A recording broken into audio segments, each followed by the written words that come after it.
What if the most pivotal narrative ever recounted suffered from a glaring omission, lacking nearly 2 decades of its central protagonist's existence? The canonical Gospels, which meticulously furnish extensive details regarding miraculous acts, profound discourses, acts of treachery, and the ultimate resurrection, maintain a striking and pervasive silence concerning the substantial span of years bridging Jesus' early childhood and the inception of his public ministry. This profound absence of information is so absolute that it conveys a sense of deliberate intent, as if the very ink were consciously withheld, or as though historical memory itself had been intentionally shrouded. The New Testament offers only 2 fleeting glimpses into his formative period. Firstly, the well-known nativity accounts, where celestial hosts and humble shepherds proclaim the infant's arrival. Subsequently, a single vivid scene at the age of 12, depicting Jesus in the Temple of Jerusalem, engaging in discourse with a sagacity that utterly astounds the seasoned religious scholars. Following this singular episode, the biographical thread simply dissipates. His next appearance places him at approximately 30 years of age, standing upon the banks of the Jordan River, awaiting the purifying ritual of baptism at the hands of John the Baptist. 18 years, constituting nearly 2 full decades of a human lifespan, recede soundlessly into an interpretive void. For any historical figure, such an extensive temporal gap would undoubtedly be remarkable. However, for Jesus, whose life is widely believed to have fundamentally reconfigured civilizations, this silence transcends mere curiosity. It is deeply disquieting. How could the crucial years of transition from boyhood to full manhood be entirely absent from the historical record? Was there no one who retained these memories? Did no one commit them to writing? Or were such accounts once penned, only to be subsequently lost or intentionally concealed? Some academic commentators posit that this omission was a pragmatic decision, arguing that the evangelists simply did not deem those particular years pertinent to their overarching theological objectives. Yet, this extensive lacuna does not register as an incidental oversight. It evokes the sensation of a vital page forcibly excised from an ancient manuscript before its contents could be deciphered. The sheer developmental magnitude of these years, the profound formation of an individual's spiritual essence, the acquisition of comprehensive understanding, the meticulous refinement of personal attributes, renders their absence immensely significant, almost burdensome. They stand metaphorically as an inaccessible chamber within a well-known dwelling, its entrance perpetually visible, yet eternally sealed. One might ponder the experiences that these unrecorded years could have encompassed, transitioning from boyhood through adolescence into full maturity. Jesus would undoubtedly have contended with the universal challenges of self-discovery, familial obligations, and societal duties. It is conceivable that he toiled diligently within Joseph's carpentry workshop, meticulously fashioning sturdy beams of aromatic cedar and resilient olive wood into essential agricultural implements or household furnishings. He might have traversed the sun-baked slopes of Galilee, observing the cyclical patterns of agricultural life, absorbing lessons from the natural world as profoundly as from human interactions.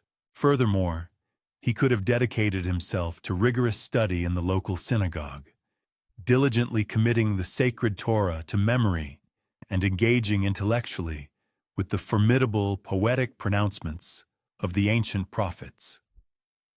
Nevertheless, the canonical Gospels entirely bypass these potential experiences maintaining an absolute silence.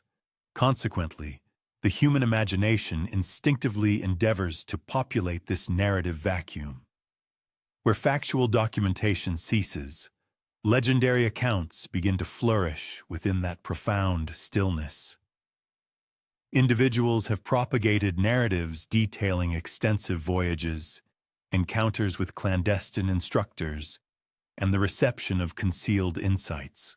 Over the course of millennia, various traditions have proliferated like tenacious climbing plants, meticulously constructing intricate narratives designed to span the chasm created by scriptural omission. Some envision Jesus dwelling in arid desert landscapes, assimilating esoteric wisdom from ascetic communities such as the Essenes. Others situate him within the ancient territories of the pharaohs, drawing upon the enduring historical legacy of Egypt.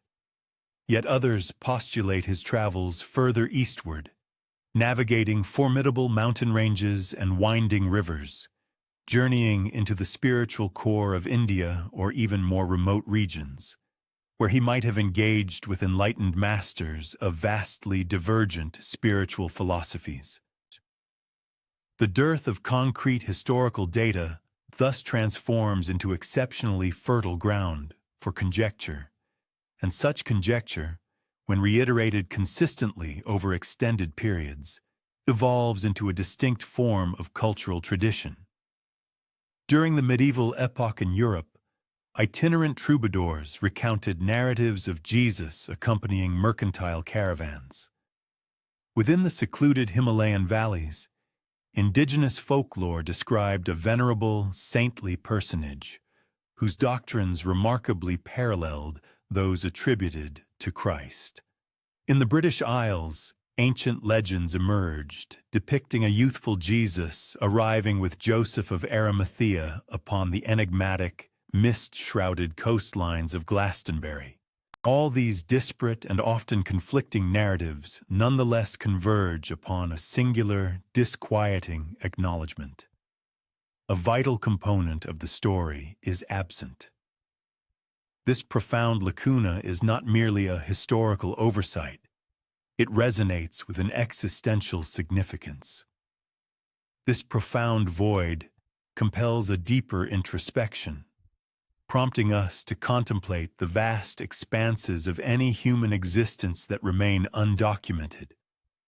How many personal narratives, how many pivotal chapters of our own lives dissolve into an unremembered quietude, preserved solely within the confines of our individual consciousness.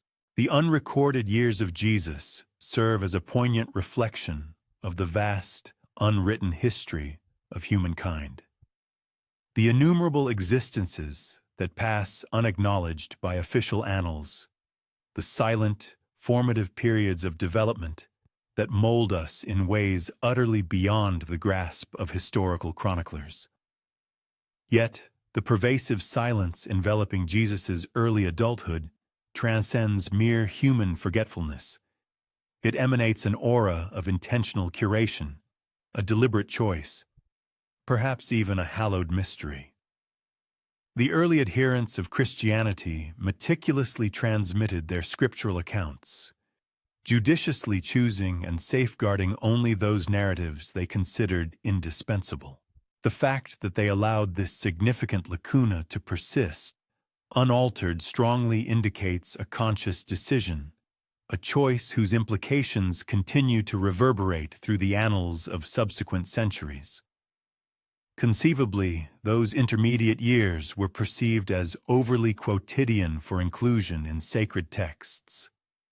Alternatively, they might have encompassed encounters deemed too intricate, too perilous, or too intricately intertwined with divergent cultural or spiritual traditions to be openly disclosed. Or, perhaps most profoundly, the very act of maintaining silence was intended as a pedagogical lesson. That preceding divine revelation, there exists a period of profound preparation. That before public ministry, there resides an inscrutable mystery, a protracted period of anticipation, a concealed season of metamorphosis, akin to a chrysalis within which an unseen, transformative process quietly unfolds. One might envision those 18 unrecorded years as an ethereal, twilight-drenched thoroughfare, extending far beyond the horizon of historical visibility. Along its obscured trajectory, the vestiges of footsteps are barely perceptible, partially obliterated by the ceaseless currents of wind and the relentless march of time. One can almost apprehend their subtle resonance, diminishing into the remote distance. The precocious boy who once captivated revered elders evolving into the formidable man destined to profoundly impact entire civilizations.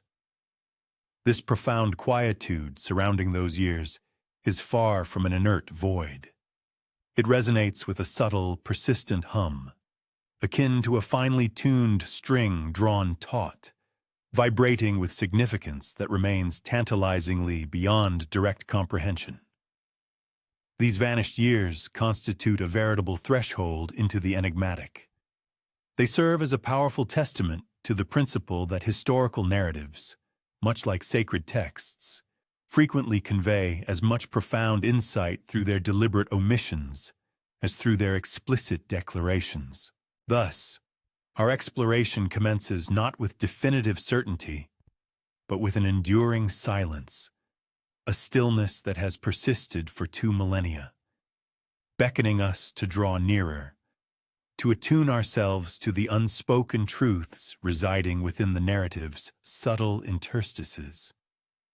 The canonical Gospels are frequently regarded as among the most meticulously safeguarded biographical accounts throughout human history. They profoundly influence the spiritual convictions of billions, their narratives perpetually recounted within majestic stone cathedrals, murmured reverently in personal supplications, depicted vibrantly in frescoed artistry, and disseminated to every remote corner of the globe. Nevertheless, despite their comprehensive detailing of many events, these foundational texts remain inherently incomplete. Upon engaging with these sacred writings and tracing the life story of Jesus, one metaphorically confronts a vast chasm. On one precipice stands a child imbued with extraordinary premature wisdom, while on the opposing bank, a fully matured man is observed in the company of his devoted disciples. The crucial connective structure, the very bridge spanning these 2 distant shores of his existence, is conspicuously absent. At the tender age of 12, the Gospel accounts situate him within the hallowed confines of Jerusalem. The young boy remains within the temple precincts, engaging in profound discourse with the venerable elders, astounding them with his profound comprehension and insight. This presents a vivid depiction of burgeoning genius, a potential brilliance not yet fully actualized, a promise awaiting its destined fulfillment. Subsequently, the narrative curtain abruptly descends. The succeeding scriptural passage propels the reader forward by nearly 2 decades. Jesus is no longer a youth, but a man of approximately 30 years, departing the tranquil village of Nazareth to undergo baptism in the waters of the River Jordan. The intervening period is characterized by an absolute stillness, no recorded utterance, no imparted instruction, no discernible progression across the written page. This profound narrative void has consistently perplexed both adherents of faith and scholarly historians. In the context of a typical human existence, these very years represent the most significant period of personal metamorphosis. It is during this epoch that the child transitions into adulthood. Naivete yields to seasoned maturity. Enduring bonds of friendship are forged, and others may dissolve. Professional skills are acquired and honed. A cohesive sense of self, a distinct identity, is meticulously shaped. To omit such a crucial developmental phase from any biographical account would render it palpably incomplete. However, for the individual designated as the Messiah, this omission assumes monumental proportions, akin to entire pivotal chapters forcibly excised from a literary work just prior to its climactic resolution. The Gospels themselves provide no explicit rationale for this significant lacuna. They traverse this narrative discontinuity with an apparent lack of apology, proceeding as if the sheer absence of information were entirely sufficient. Some commentators posit that this reflects the deliberate intent of the original authors.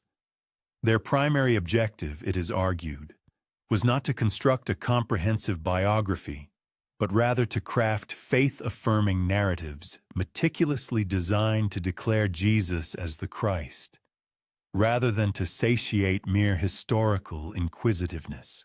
Within such a theological paradigm, the unrecorded years held no intrinsic importance. What held paramount significance were the miraculous deeds, the sacrificial death, and the triumphant resurrection. All other aspects could, by design, remain unarticulated, and yet, paradoxically, that which remains untold frequently resonates with the greatest potency. The very act of deliberate omission serves as a powerful catalyst for human imagination. Consequently, the fundamental question persists. Why was this substantial segment of his life left utterly blank? Was it perhaps because these years were considered too unremarkable, too replete with the mundane realities of sawdust and honest toil from a carpenter's bench, to warrant inscription in sacred scripture?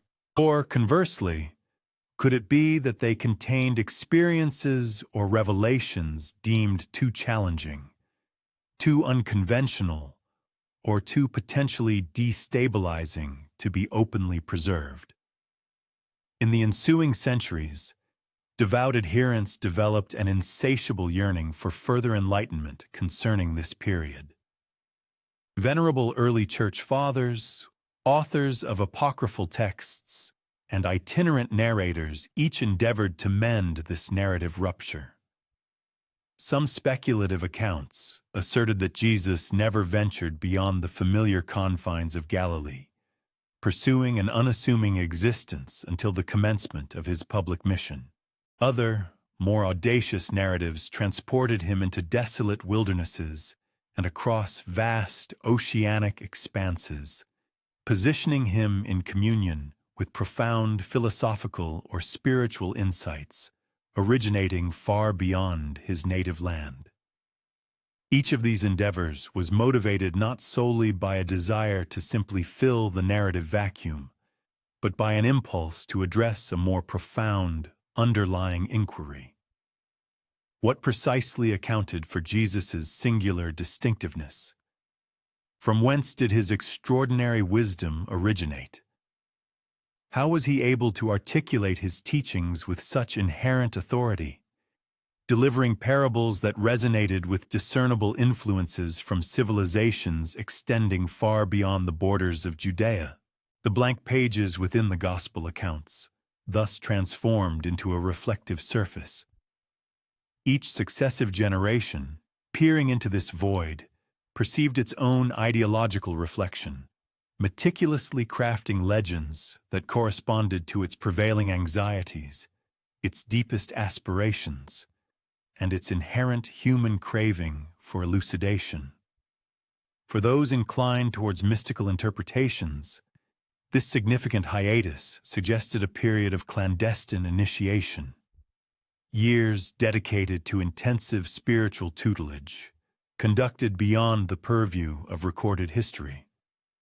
Conversely, to the skeptical mind, it indicated a process of myth construction, an otherwise unremarkable youth whose life narrative was subsequently embellished and transformed through storytelling.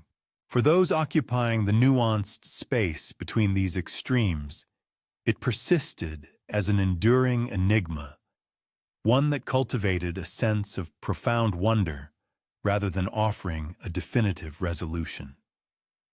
It remains profoundly alluring to conceptualize these unrecorded years as a clandestine manuscript, once committed to writing but subsequently obliterated. Perhaps ancient scrolls did indeed exist, composed on brittle parchment that eventually disintegrated into fine dust. It is equally plausible that these memories endured within the vibrant tapestry of oral tradition, only to be gradually muted and ultimately extinguished by the inexorable sweep of time. Or perhaps, most disquietingly, the pervasive blankness was entirely intentional. Not a fortuitous loss, but rather a deliberate concealment, a chosen silence designed to safeguard a profound truth that was not yet destined for revelation. One might envision the Gospels as ancient manuscripts from which crucial pages have been meticulously removed. As one holds these fragile documents, a palpable void, an absence as pronounced as the very words etched upon the parchment, is keenly felt between the thin sheets.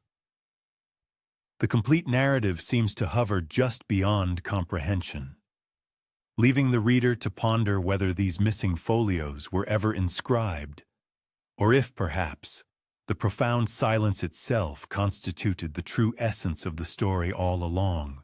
In this distinctive manner, the Gospels present an inherent paradox.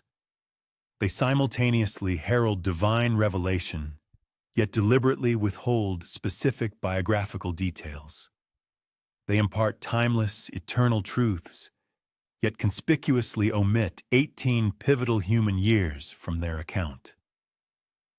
They introduce humanity to a Savior, yet meticulously obscure the transformative journey he undertook to evolve into the figure he ultimately became. Within these enigmatic, unwritten spaces resides an intriguing blend of both profound frustration and irresistible fascination. For moments of quiet, nocturnal contemplation, the profound reticence embedded within the Gospels serves as a potent reminder that historical accounts are, by their very nature, never entirely complete. History is meticulously assembled from disparate fragments, intricately woven with threads that are frequently absent or broken. The expansive blank interstices found within these narratives are not indicative of error or omission. Rather, they function as compelling invitations. They subtly beckon the inquirer to engage in imaginative reconstruction, to listen with heightened acuity, and ultimately, to embrace the understanding that an element of irreducible mystery is an intrinsic component of truth itself. As one settles into repose this evening, one might consider those 18 unrecorded years as an extended narrative pause within a grand epic.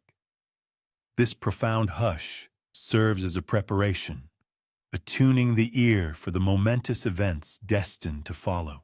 Akin to the held breath preceding a magnificent aria, or the profound darkness that precedes the first blush of dawn, the very stillness itself functions as a potent form of prelude.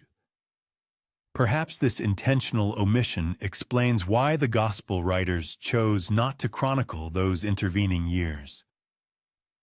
It is conceivable they desired for us to draw nearer, to intuitively grasp that behind those ostensibly blank pages lies not an emptiness, but rather a profound totality.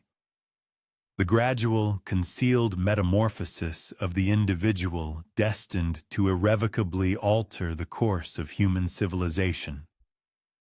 When the authoritative canonical Gospels cease their narrative progression, other distinct voices begin to reverberate from the periphery of historical documentation. These are the apocryphal texts, the writings intentionally excluded from the official scriptural canon, sometimes summarily dismissed as heretical, occasionally venerated in clandestine rituals, and frequently consigned to oblivion amidst the accumulated dust of monastic archives. They represent fragmented echoes of collective memory, hushed whispers of alternative theological traditions, and faint reverberations of lives lived beyond the established confines of orthodox belief. And within these diverse compositions, the pervasive silence surrounding Jesus' undocumented years begins to resonate with an intriguing hum of fresh possibilities. Among the earliest of these alternative narratives is the infancy gospel of Thomas, which should not be confused with the more widely recognized Gospel of Thomas, composed perhaps during the 2nd century.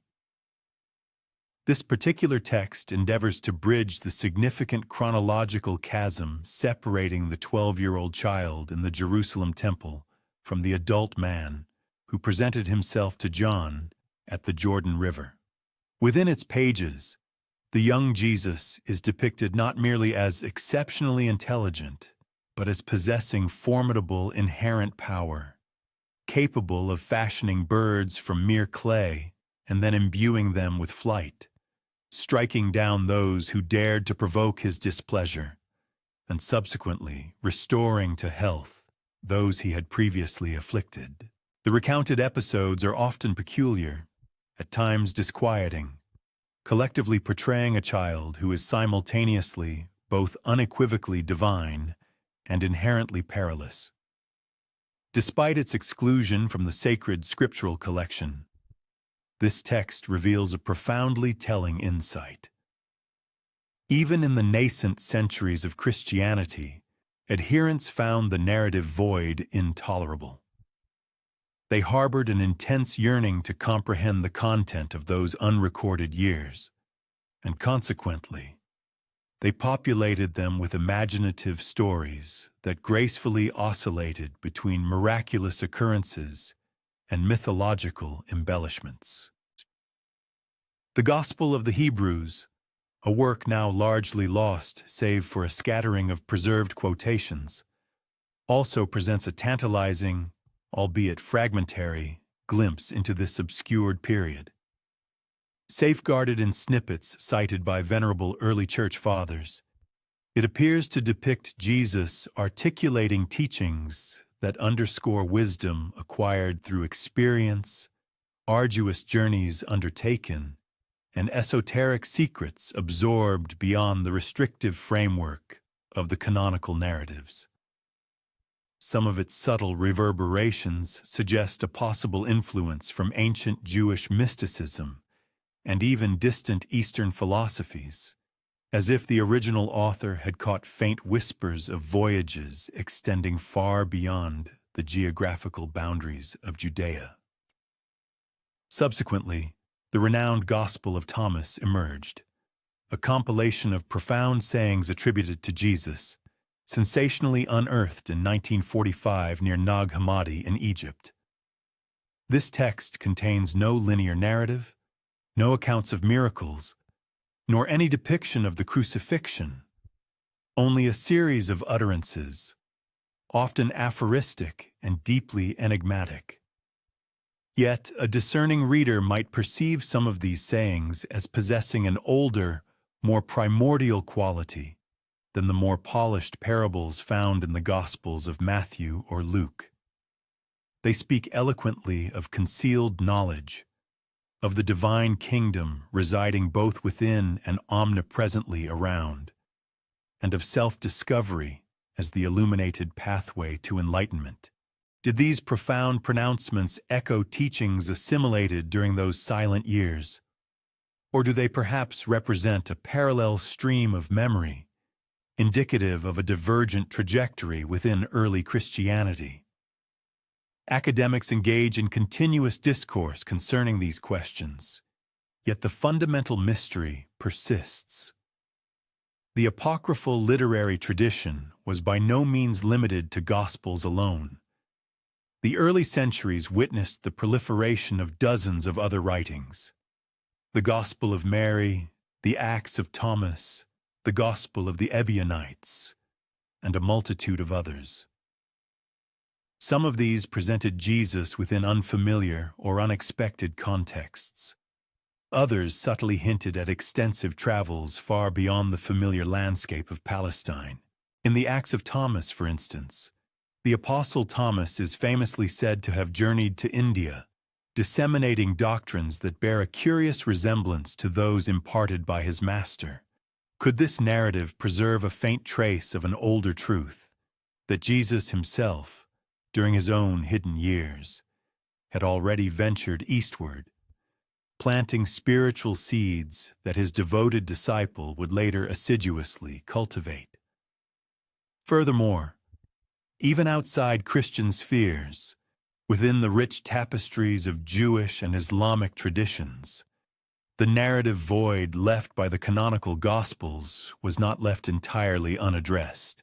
Medieval Jewish writings occasionally indulged in speculative accounts of Jesus' youth, sometimes portraying him as an earnest student of mystical arts, and at other times as a controversial figure who ventured too deeply into prescribed wisdom. In Islamic lore, the venerable Quran itself offers fleeting glimpses of a youthful Jesus who speaks with divine authority from the very cradle and performs miraculous signs even in infancy, these narratives echoing the apocryphal stories that had gently permeated across centuries and diverse geographical regions. A peculiar characteristic unites all these disparate, often contradictory writings. Their very existence is predicated upon the inherent human demand for narrative fulfillment where silence prevails. The profound blankness within the Gospels functioned like a powerful magnet, inexorably drawing to itself a rich assortment of legends, scholarly speculations, and deeply held dreams. Each distinct community, finding the narrative absence unbearable, meticulously wove its own intricate tapestry of stories to artfully conceal the perceived gap. Nevertheless, when these apocryphal works are interpreted not as strictly literal historical accounts, but rather as profound windows into collective human yearning, they become extraordinarily revealing. They demonstrate unequivocally that from the earliest centuries, the faithful were profoundly haunted by the unresolved question of Jesus' lost years. They found it intellectually and spiritually difficult to reconcile the idea that the man who articulated such universal and profound wisdom could have experienced an entirely ordinary youth in complete obscurity. They intuitively sensed that the protracted silence must necessarily conceal something far more significant. Transformative journeys, rigorous studies, or profound revelations that meticulously prepared him for the extraordinary and unprecedented path that lay ahead. One might envision a monastic scribe in the flickering, unsteady glow of a rudimentary lamp, his quill scratching rhythmically across the rough parchment. He is not meticulously recording verifiable history, but rather articulating a deep-seated longing. His carefully chosen words represent an earnest endeavor to capture elusive shadows, to impart tangible form to a pervasive silence. He lacks the empirical evidence to definitively prove where Jesus walked, yet he possesses the boundless capacity to imagine it. And in that very act of profound imagination, he inadvertently preserves for posterity a poignant record, not of specific historical events, but of the enduring human imperative to fill the void. The corpus of apocryphal texts persists like fragmented melodies of a long-forgotten song. They are inherently incomplete, frequently discordant, and sometimes jarringly out of tune with established harmonies. Yet, they serve as a potent reminder that silence, by its very nature, can never truly remain empty. Stories, like an irrepressible tide, invariably rush in to fill it, carrying with them the faint echoes of untold pathways and unwritten destinies. Whether these echoes represent genuine historical truths or merely whispered legends, they continue to reach us across the vast expanse of time, as soft and ethereal as fading footsteps receding down a long, forgotten corridor. Within moments of tranquil contemplation, these apocryphal fragments gently remind us that history itself is frequently composed of hushed whispers and subtle inferences. They underscore the profound notion that what is deliberately excluded from a narrative can often be as profoundly revealing as what is explicitly included. And in the enigmatic shadows cast by the Gospel's empty pages, voices continue to murmur, softly inviting us to perpetually wonder where Jesus truly walked during those 18 hidden years. Among the numerous hypotheses formulated to address the lacuna of Jesus' unrecorded years, few have demonstrated the persistent allure of the suggestion that he spent a significant period among the Essenes. This enigmatic Jewish sect inhabited the desolate desert regions adjacent to the Dead Sea, their ascetic lifestyles profoundly imprinted upon the rugged stone cliffs and meticulously sealed scroll jars. To some contemporary observers, they appeared as zealous fanatics consumed by an obsessive pursuit of ritual purity. To others, they were revered as profound mystics, entrusted guardians of sacred secrets, deemed too delicate or profound for the comprehension of the ordinary world. The Essenes, even in the present era, largely remain an intriguing enigma. The prevailing understanding of this community stems primarily from the accounts of ancient chroniclers such as Josephus, Philo, and Pliny the Elder, and more recently, from the groundbreaking discovery of the Dead Sea Scrolls within the caves of Qumran during the mid-20th century. These invaluable scrolls meticulously describe a community deliberately set apart, actively rejecting the perceived corruption of the Jerusalem temple establishment, fervently awaiting the eschatological conclusion of the world, and rigorously adhering to strict ascetic discipline, ritual immersion, and communal sacred meals. Their extensive writings are replete with vivid visions of cosmic light and pervasive darkness, depicting epic battles between the sons of righteousness and the sons of evil. They lived their lives with an intense conviction that the world stood poised on the precipice of imminent revelation. Within this stark, austere desert silence, some imaginative minds envision a young Jesus traversing their midst. The observable parallels are undeniably compelling. The Essenes regularly practiced baptism in flowing natural water, a ritual remarkably similar to John the Baptist's immersive ceremony in the Jordan River. They also shared communal meals involving bread and wine, symbolic elements that would later acquire profound cosmic significance within Christian liturgy. Furthermore, they spoke of an anticipated teacher of righteousness, who would provide spiritual guidance to the faithful during the final days, a messianic figure hauntingly resonant with the role Jesus would ultimately embrace. The very essence of the desert landscape, characterized by its profound stillness and boundless horizons, represents an environment uniquely conducive to profound spiritual transformation. It systematically strips away all superficial comforts and external distractions, leaving only the essential spirit and physical being. If Jesus indeed sought solitude, if he actively sought out mentors who exemplified radical spiritual devotion, there were arguably few locations more perfectly suited than the secluded caves of Qumran.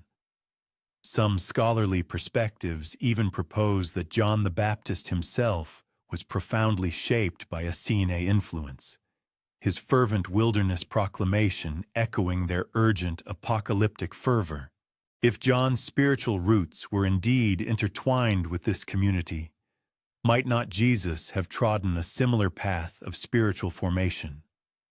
And yet, despite these intriguing correspondences, concrete historical proof remains elusive. Notably, the canonical Gospels refrain from mentioning the Essenes by name, although they frequently refer to the Pharisees and Sadducees.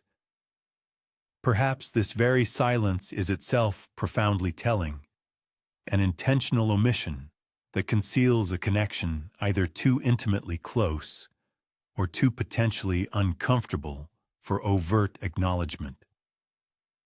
Alternatively, it might simply be a remarkable coincidence that their core teachings resonate with such profound depth with the doctrines and practices that would subsequently emerge within Jesus' ministry.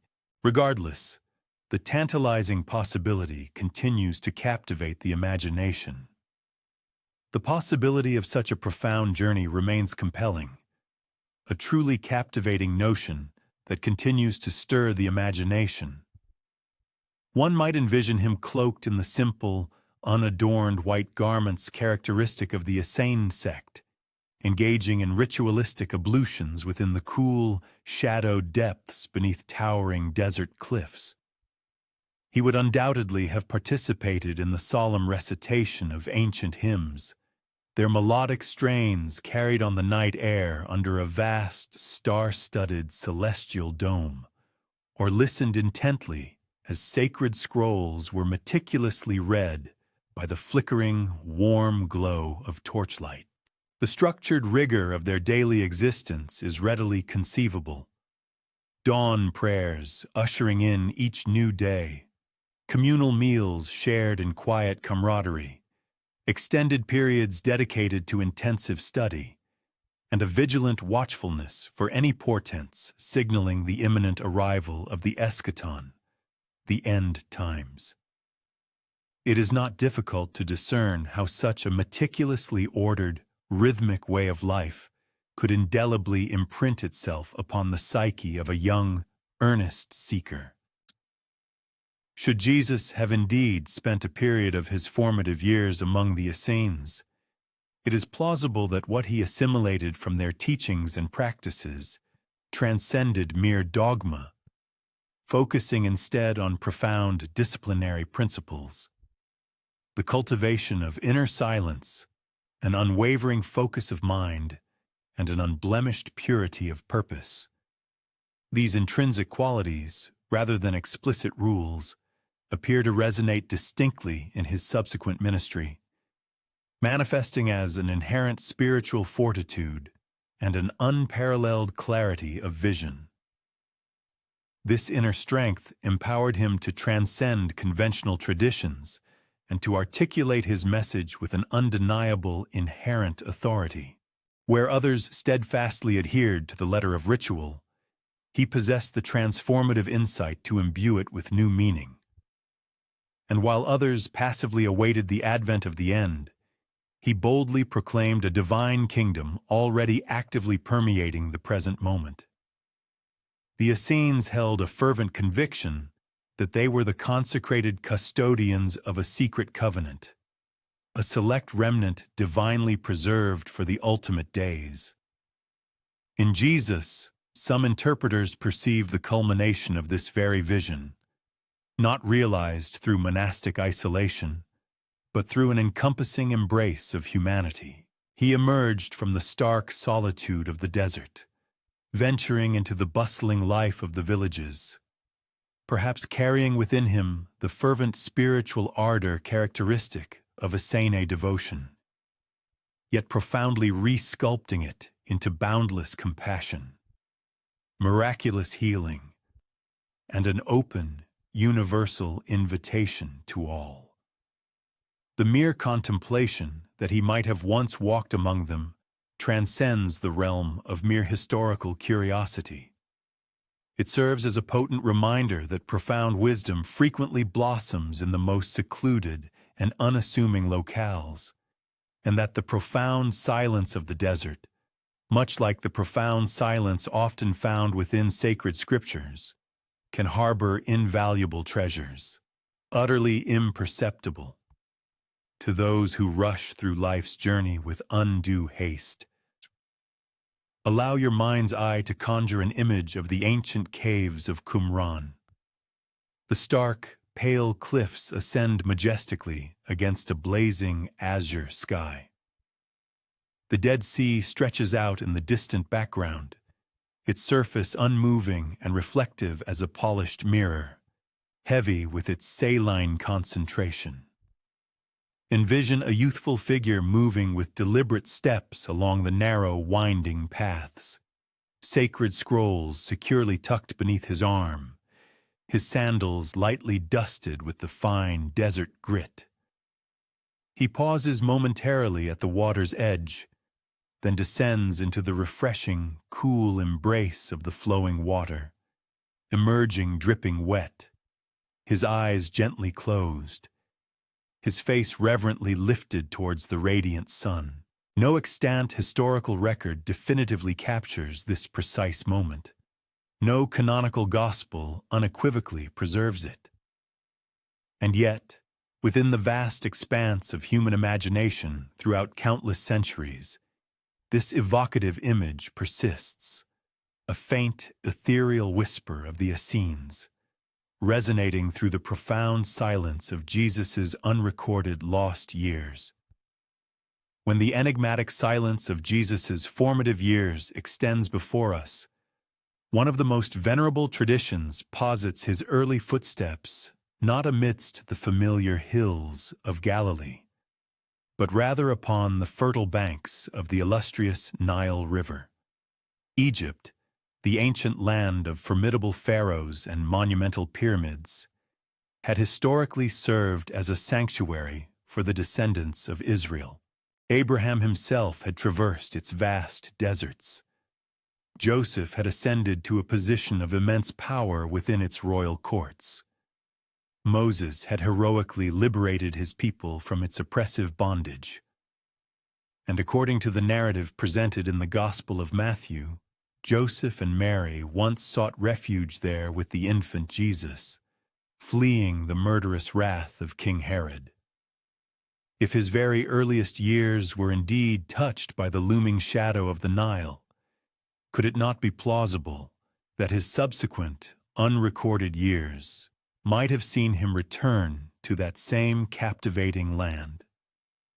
Egypt in the 1st century CE was far more than a mere vestige of its pharaonic past. It stood as a vibrant nexus, a veritable crossroads of profound wisdom. Alexandria, the magnificent metropolis situated at the mouth of the Nile, shone brightly as an unparalleled beacon of scholarly enlightenment.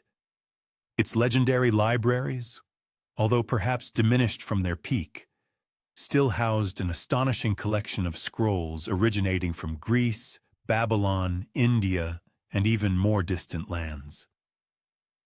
Jewish scholars congregated there in significant numbers, diligently translating the Hebrew scriptures into Greek, a monumental undertaking that resulted in the Septuagint. Philosophy, intricate mysticism, advanced medicine, and sophisticated astronomy all converged and intermingled within that profoundly cosmopolitan urban center. For a young seeker ardently desiring knowledge, Alexandria represented a unique crucible where the collected wisdom of the entire world converged. Tradition subtly intimates that Jesus may have indeed traversed those grand marble colonnades, attentively listening to the eloquent voices of distinguished philosophers, overhearing spirited debates echoing through expansive courtyards, and observing the intricate rituals performed by priests of Isis and Osiris, rites steeped in millennia of profound mystery. The striking parallels discernible between ancient Egyptian wisdom and subsequent Christian theological imagery are indeed remarkable. Concepts of death and resurrection, divine judgment and the promise of eternal life, and the ultimate triumph of luminous light over encroaching darkness. These were pervasive themes intricately woven into the very fabric of Egyptian religious belief systems, long before their appearance in Christian sermons. To suggest a direct influence is undoubtedly a bold assertion, but to completely deny a profound resonance between them is simply untenable. Furthermore, there exist quieter, less publicized traditions cherished by the Coptic Christians of Egypt, which steadfastly claim that Jesus spent a significant period of time among them. Some adherents point to the ascetic monastic sayings and the profound desert spirituality prevalent in their tradition as distant, yet discernible reflections of his hidden years spent along the Nile. Others recount tales of clandestine schools dedicated to healing, where potent herbs, rhythmic chants, and sacred oils were employed in therapeutic practices, perhaps echoing the miraculous healing touch that Jesus later so powerfully demonstrated. Imagine the young carpenter, perhaps in his early 20s, walking purposefully through the grand avenues of Alexandria, the invigorating Mediterranean wind gently tugging at his simple cloak. Ships from distant India and mighty Rome crowded the bustling harbor, their brightly colored sails silhouetted vividly against the horizon. Within the city's numerous temples, fragrant incense delicately curled upwards towards deities intricately carved from stone. In its esteemed lecture halls, erudite scholars meticulously traced complex diagrams of stars and engaged in profound discussions concerning the unseen, underlying harmony of the cosmos. In the synagogue, sacred Torah scrolls were reverently read aloud in both Hebrew and Greek, allowing the voices of two distinct traditions to harmoniously converge into one. It is here, some profound believers contend, that Jesus might have absorbed the vast breadth of wisdom that subsequently enabled him to communicate effectively across diverse cultures, thereby bridging the chasm between Jew and Gentile alike. And yet, if such transformative journeys truly transpired, they inexplicably left no discernible trace within the canonical scriptural record. Perhaps this absence was entirely deliberate.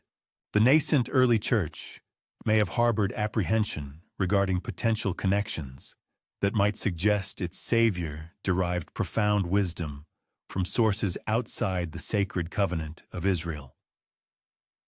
To associate him explicitly with Egypt, a land frequently depicted in Scripture as a place of arduous exile and oppressive bondage, would undoubtedly have been deeply unsettling. It was arguably deemed preferable to leave those years entirely unspoken than to imply that the Messiah's divine light was in any way kindled by foreign, external lamps. Nevertheless, Egypt continues to powerfully linger within the collective imagination. The colossal pyramids stood already ancient, their massive silent stones bearing witness to countless civilizations that had long since faded into antiquity. The majestic Nile River continued to swell and recede with the timeless rhythm of the ages. And within that land of profound shadows, wisdom was meticulously preserved, much like precious grain carefully stored in a sealed granary, patiently awaiting those discerning individuals who earnestly sought its profound insights. Close your eyes and vividly picture Jesus standing at the tranquil twilight hour on the verdant banks of the river. The water shimmers softly, reflecting the fading, ethereal light. Papyrus reeds sway gently in the evening breeze, and the melancholic call of distant birds drifts gracefully across the placid air.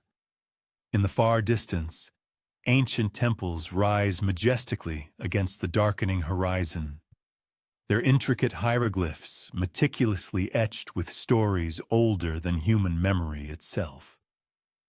A young man gazes thoughtfully across this ancient mystical landscape, absorbing profound mysteries, internalizing truths that defy mere written articulation, meticulously preparing for a momentous mission that will one day extend far beyond the humble confines of Galilee.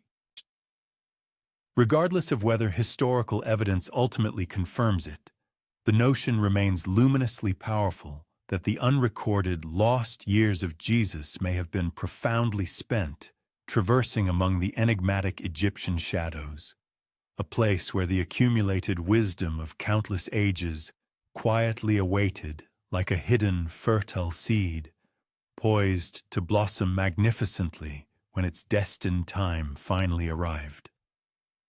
If the imaginative journey of Jesus extends beyond the borders of Egypt, it soon finds him following the ancient, vital arteries of trade that intricately interconnected the entire ancient world. These were the legendary routes known collectively as the Silk Road, an immense and sprawling network of pathways stretching from the sun-drenched shores of the Mediterranean Sea, weaving through the majestic landscapes of Persia, traversing the formidable mountains of Central Asia, and ultimately penetrating deep into the very heart of India and China. Along these arduous yet crucial roads, caravans moved with a slow but ceaseless rhythm, meticulously transporting precious silk, exotic spices, and dazzling jewels. Yet, they carried far more than mere material goods. They were conduits for the transmission of profound ideas, captivating stories, and diverse faiths, whispered from one flickering campfire to another, like incandescent sparks leaping into the vast, silent night. Certain enduring traditions suggest that during his enigmatic, hidden years, Jesus may have indeed walked these very same roads, an earnest seeker traveling among a diverse tapestry of merchants and mystics. The allure of such a possibility is undeniably potent and captivating. The Silk Road was less a singular, clearly defined highway and more an intricate, dynamic web of cultural intersections. Along these extensive caravan routes, the sophisticated philosophy of the Greeks might encounter the profound spiritual teachings of Hinduism, and the dualistic cosmology of Persia might intermingle with the serene meditation practices of Buddhism. It served as a vibrant corridor of exchange, not merely for the tangible wealth of various nations, but also for the invaluable intangible wealth of human thought and spiritual insight. Legends originating from India speak faintly of a revered saintly figure known as Isa, who is said to have journeyed from the distant West to undertake studies among them.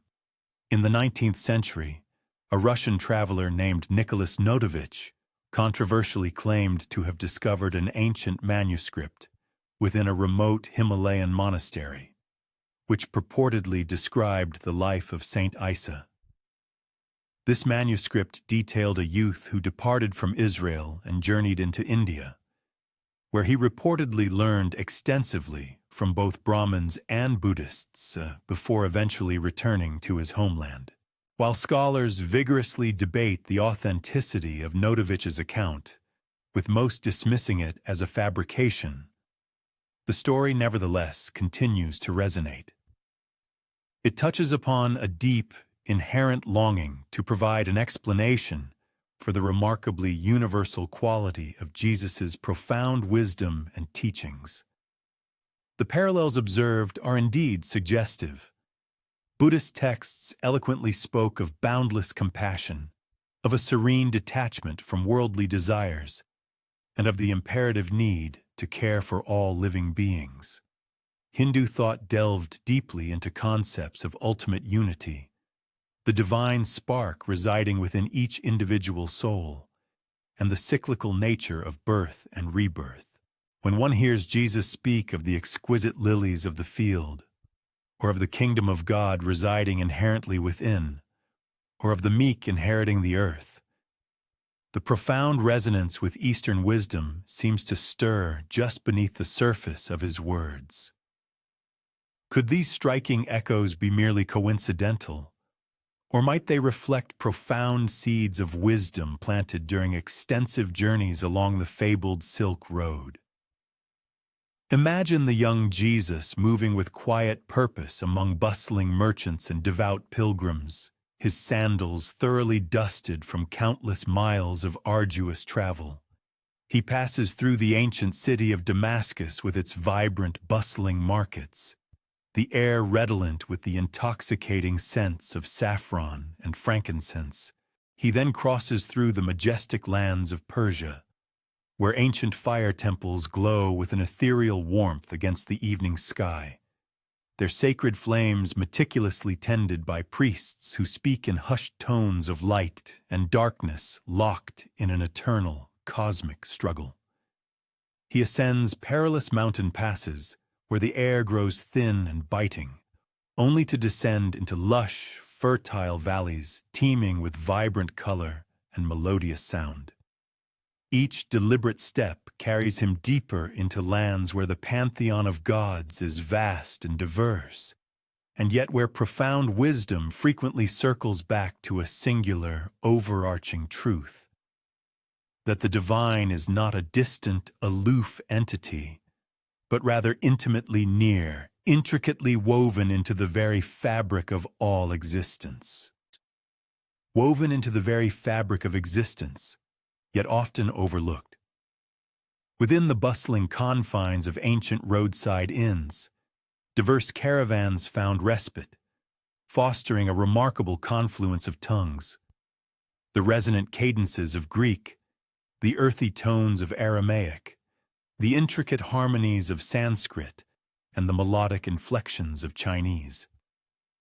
Here, human voices swelled and subsided, mimicking the distant rhythmic murmur of oceanic waves.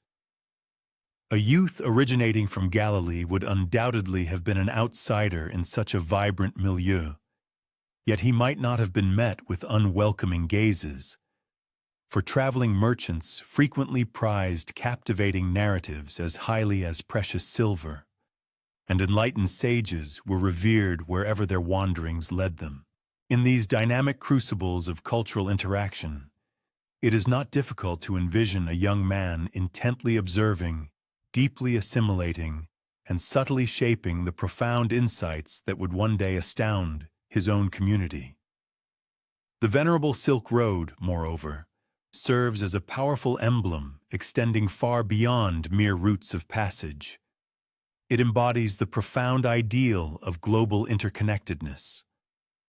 No dominion remained entirely secluded, nor was any spiritual doctrine left untouched by the influence of its geographical neighbors.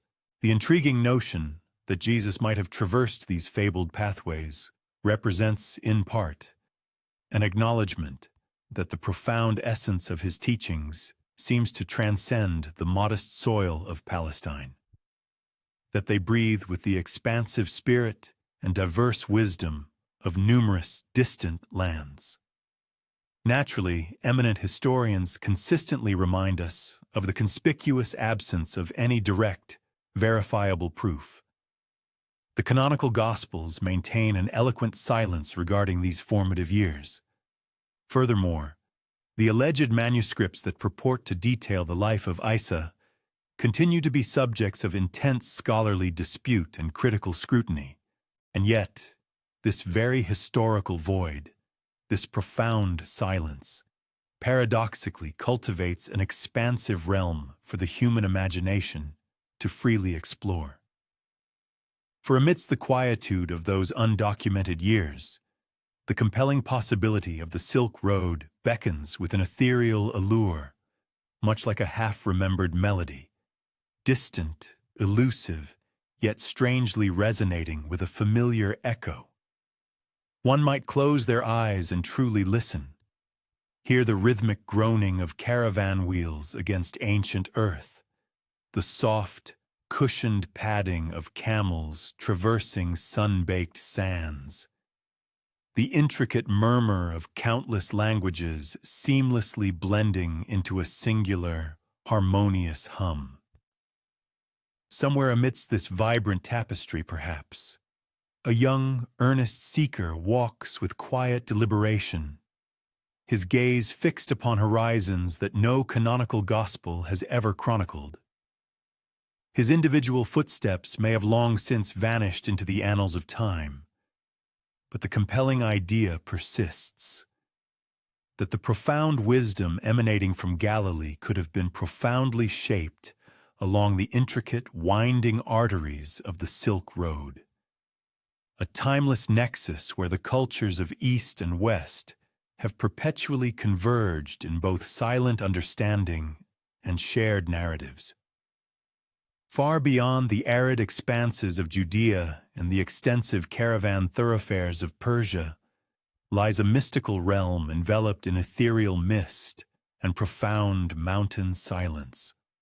The verdant valleys of Kashmir, nestled majestically high within the formidable Himalayas, where glacial rivers meticulously carve out lush green valleys and towering pine trees ascend gracefully into the clouds.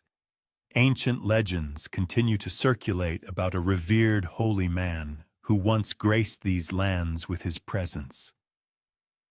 Some local traditions refer to him as Isa, a name that bears a curiously resonant similarity to Jesus.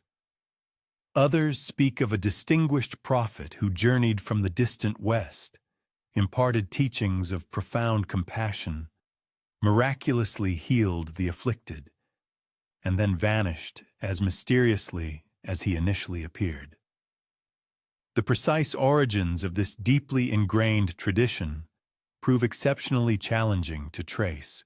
Some of the earliest whispers of this narrative emerge within the rich tapestry of oral tales recounted by the venerable villagers of Kashmir, stories of a sagacious teacher whose doctrines bore a striking resemblance to those of the Christ figure revered in the Western world. During the 19th century, adventurous explorers and dedicated missionaries venturing through the region frequently reported encountering these captivating narratives firsthand.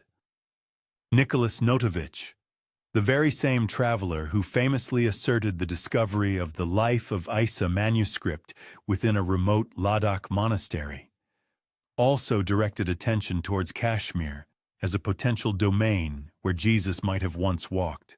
Subsequent authors, encompassing both rigorous academics and more speculative writers, meticulously built upon these initial assertions, intricately weaving them into the enduring and widely discussed theory of Jesus' sojourn in India.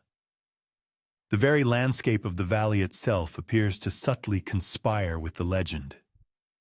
Within the ancient, labyrinthine lanes of Srinagar, there stands a revered shrine known as Rosa Bal. It is held in deep veneration by certain local inhabitants as the sacred resting place of a saint named Uz Asaf, a venerable teacher believed to have journeyed from distant lands, whose life story curiously harmonizes with that of Jesus. Inside, a solemn sarcophagus lies draped in reverent cloth, enveloped by a profound silence. For some, it represents nothing more than the sepulchre of an unknown ascetic. For others, however, it stands as compelling evidence that Jesus did not succumb to death on the cross, but instead traveled eastward, spending his final earthly days within Kashmir's tranquil, verdant valleys. This particular theory remains highly controversial, largely dismissed by the majority of mainstream historians and fiercely debated among theological scholars. For adherents of Christianity, it fundamentally challenges the central tenet of the resurrection. For practitioners of Islam, it intersects with existing traditions of Jesus as a revered prophet who did not perish, but was instead taken up by God. For skeptics, it is merely another captivating legend, born from historical gaps and profound human yearning. Yet the remarkable persistence of this tale, whispered for centuries throughout these majestic mountain valleys, renders it exceedingly difficult to entirely disregard. If one temporarily sets aside the contentious questions of tombs and sacred relics, the conceptual notion of Jesus journeying to Kashmir during his undocumented years carries considerable symbolic weight. The region has historically served as a significant crucible where diverse cultures converged, a place where Hindu, Buddhist, and later Islamic traditions seamlessly intermingled. To traverse this land was to symbolically stand at the crossroads of ancient, profound wisdoms. The serene and breathtaking landscapes, with their majestic snow-capped peaks mirrored in placid lakes, would have provided an ideal setting for deep contemplation and spiritual solitude. Moreover, the secluded monasteries nestled within remote mountain passes would have undoubtedly welcomed earnest seekers who hungered for profound truth.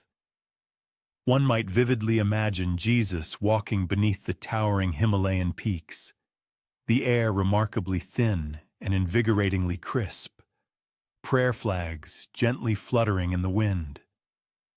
Picture him seated alongside venerable monks in dimly lit, candlelit halls, intently listening to ancient chants that gracefully rise and fall like the rhythmic ebb and flow of waves. Envision him absorbing profound wisdom from sagacious teachers who expounded upon principles of detachment, boundless compassion, and the eternal, unifying essence of all existence. The rhythm of daily life here would have been distinctly different from the familiar vineyards and fields of Galilee. Yet the fundamental lessons, gentleness, profound simplicity, and inner peace would not have been foreign to the core tenets of his later public teachings. Even if the narrative concerning Kashmir proves to be more deeply rooted in legend than in verifiable history, it nonetheless reflects something profoundly significant. A widespread recognition that Jesus' profound wisdom appears to transcend mere geographical boundaries. His timeless words resonate across a multitude of cultures, echoing with universal truths taught in distant valleys just as powerfully as they did within the ancient synagogues of Judea. The people of Kashmir, upon discerning echoes of their own cherished traditions within the Gospels, found it entirely natural to envision that he had once walked among their magnificent mountains. In the tranquil hush of contemplative bedtime reflection, Kashmir itself transforms into an integral part of this enduring mystery. Its majestic valleys, cradled securely between towering, formidable peaks, seem to offer a singularly fitting backdrop for a period of hidden, transformative years. It is a land where profound silence often reigns supreme, where the divine presence feels intimately close at hand, and where a wandering, enlightened teacher could potentially pass unnoticed, yet leave behind an indelible impression that profoundly lingers for countless centuries. Close your eyes once more and vividly picture the valley as dusk descends. Snow gleams with a faint, ethereal light on the distant, rugged ridges. A crystal-clear river flows gracefully, reflecting the last vestiges of the setting sun's golden light. In a quaint, unassuming village, a weary traveler finds peaceful repose, his utterances soft yet profoundly piercing, his very presence leaving behind a memory too enduring to ever truly fade. Whether rooted in verifiable history or woven from the threads of ancient legend, the valleys of Kashmir meticulously guard their secret, holding within their profound silence the the captivating possibility that Jesus once walked there, his enigmatic lost years sheltered securely in the majestic shadow of the Himalayas. Among the more peculiar and persistent traditions that have traversed the centuries is the fascinating tale suggesting that Jesus, long before embarking on his public ministry, journeyed not eastward but rather westward, crossing tempestuous seas and braving violent storms to reach the mist-shrouded ancient islands of Britain. This legend places him in the esteemed company of Joseph of Arimathea, his affluent relative and, later, his discreet benefactor. Joseph, so the narratives recount, was a man of considerable influence and substantial wealth, a prominent trader in tin and various other valuable metals that were highly prized throughout the ancient world.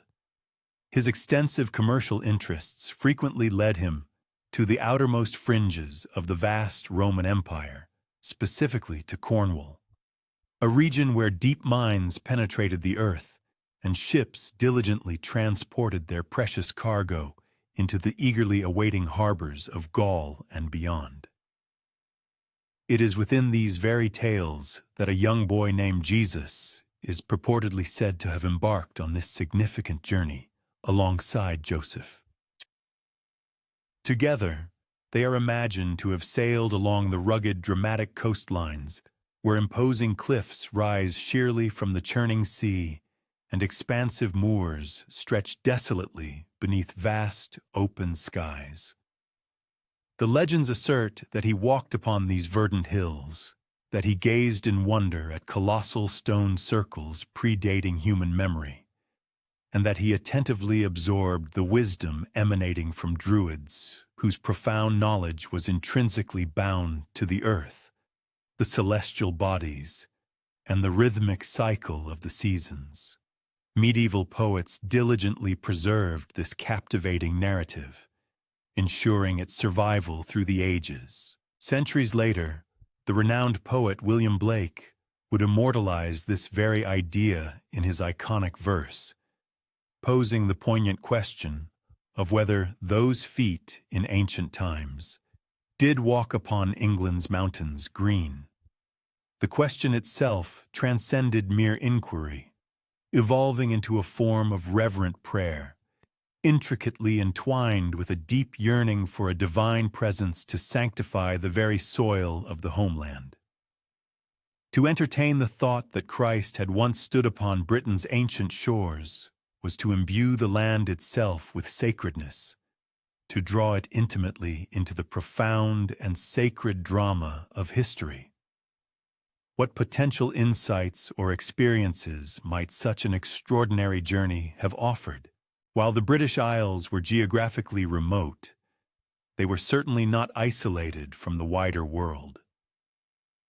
Tin, extracted from the rich mines of Cornwall, was a highly sought-after commodity across the entire Mediterranean basin, and robust trade networks connected even these distant lands to the very heart of the sprawling Roman Empire. In the bustling coastal villages, Jesus might have observed a vibrant mingling of diverse cultures, Romans, Celts, and Phoenicians, all converging and interacting within the lively marketplace. He may have heard myriad stories of various deities, some fierce and formidable, others gentle and benevolent, gods who presided over flowing rivers and sacred groves, gods who demanded solemn sacrifice, and gods who bestowed healing. He might have walked among ancient stone monuments meticulously aligned with the stars, thereby gaining an understanding of how ancient peoples interpreted the heavens not through written parchment, but through the enduring language of stone. Naturally, from the rigorous perspective of historians, this captivating tale is considered far more a cherished legend than a verifiable likelihood. There exists no documented record in Roman writings, nor any conclusive archaeological proof, to substantiate the claim that the boy from Nazareth ever traversed the sea to Britain. However, The remarkable endurance of this story conveys a different, equally profound truth: that people across Europe harbored a deep longing to envision themselves intimately woven into the overarching mystery of Christ's life. If a period of 18 years remained unaccounted for, then why not here, on their own familiar soil, beneath their own expansive sky?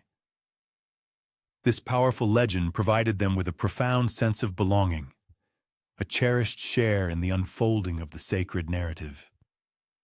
One might close their eyes and vividly picture the scene. The untamed Atlantic Ocean surges relentlessly against dark, imposing cliffs, while graceful gulls wheel and cry in the bracing, salt-laden air. The powerful crash of waves reverberates through hidden coves. A small, weathered boat drifts gently into the harbor, its sail patched from countless journeys, its wooden hull creaking with age. Among the humble crew stands a young boy, dark-haired and thoughtfully observant, his gaze fixed intently on the distant horizon. He steps ashore, his sandals softly crunching against the pebbled beaches, and for that fleeting, poignant moment, the ancient isle is transformed into hallowed ground. Oment, the isle becomes holy ground. Whether or not it truly happened, the narrative concerning Britain's forgotten shore resonates deeply with the innate human yearning to bridge the chasm between the terrestrial and the divine, to bring the transcendent within tangible reach. The mere contemplation that Jesus might have traversed these lands, amidst their ancient mines and expansive moors, bestows an aura of sanctity not merely upon the topographical features of the landscape, but also upon the very faculty of human conjecture and creative thought. And within that boundless imagination, the unspoken narrative of his formative decades becomes imbued, not with irrefutable evidence, but with an abiding sense of awe and mystical fascination. For the lacuna within the sacred texts does not diminish.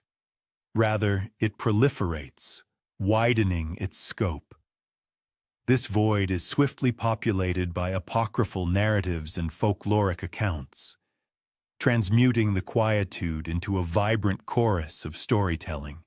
And so, the tempestuous gales sweeping across the craggy precipices and verdant expanses of the British Isles appear, even in the contemporary epoch, to whisper a subtle reverberation of ancient peregrinations, belonging to one who may or may not have once walked their hallowed ancient shore. If the unrecorded epic of Jesus' life remains enveloped in an enigmatic quietude, one of the most straightforward yet profoundly captivating conjectures is that his formative education transpired not within the hallowed confines of temples or the secluded cloisters of distant monasteries, but rather within the vibrant epicenter of antiquity's commercial exchange, the ancient marketplace. For in the 1st century, commerce constituted the very vital essence of global interaction, transporting not merely tangible commodities, but also oral traditions, melodic expressions, and narratives across expansive geographical territories.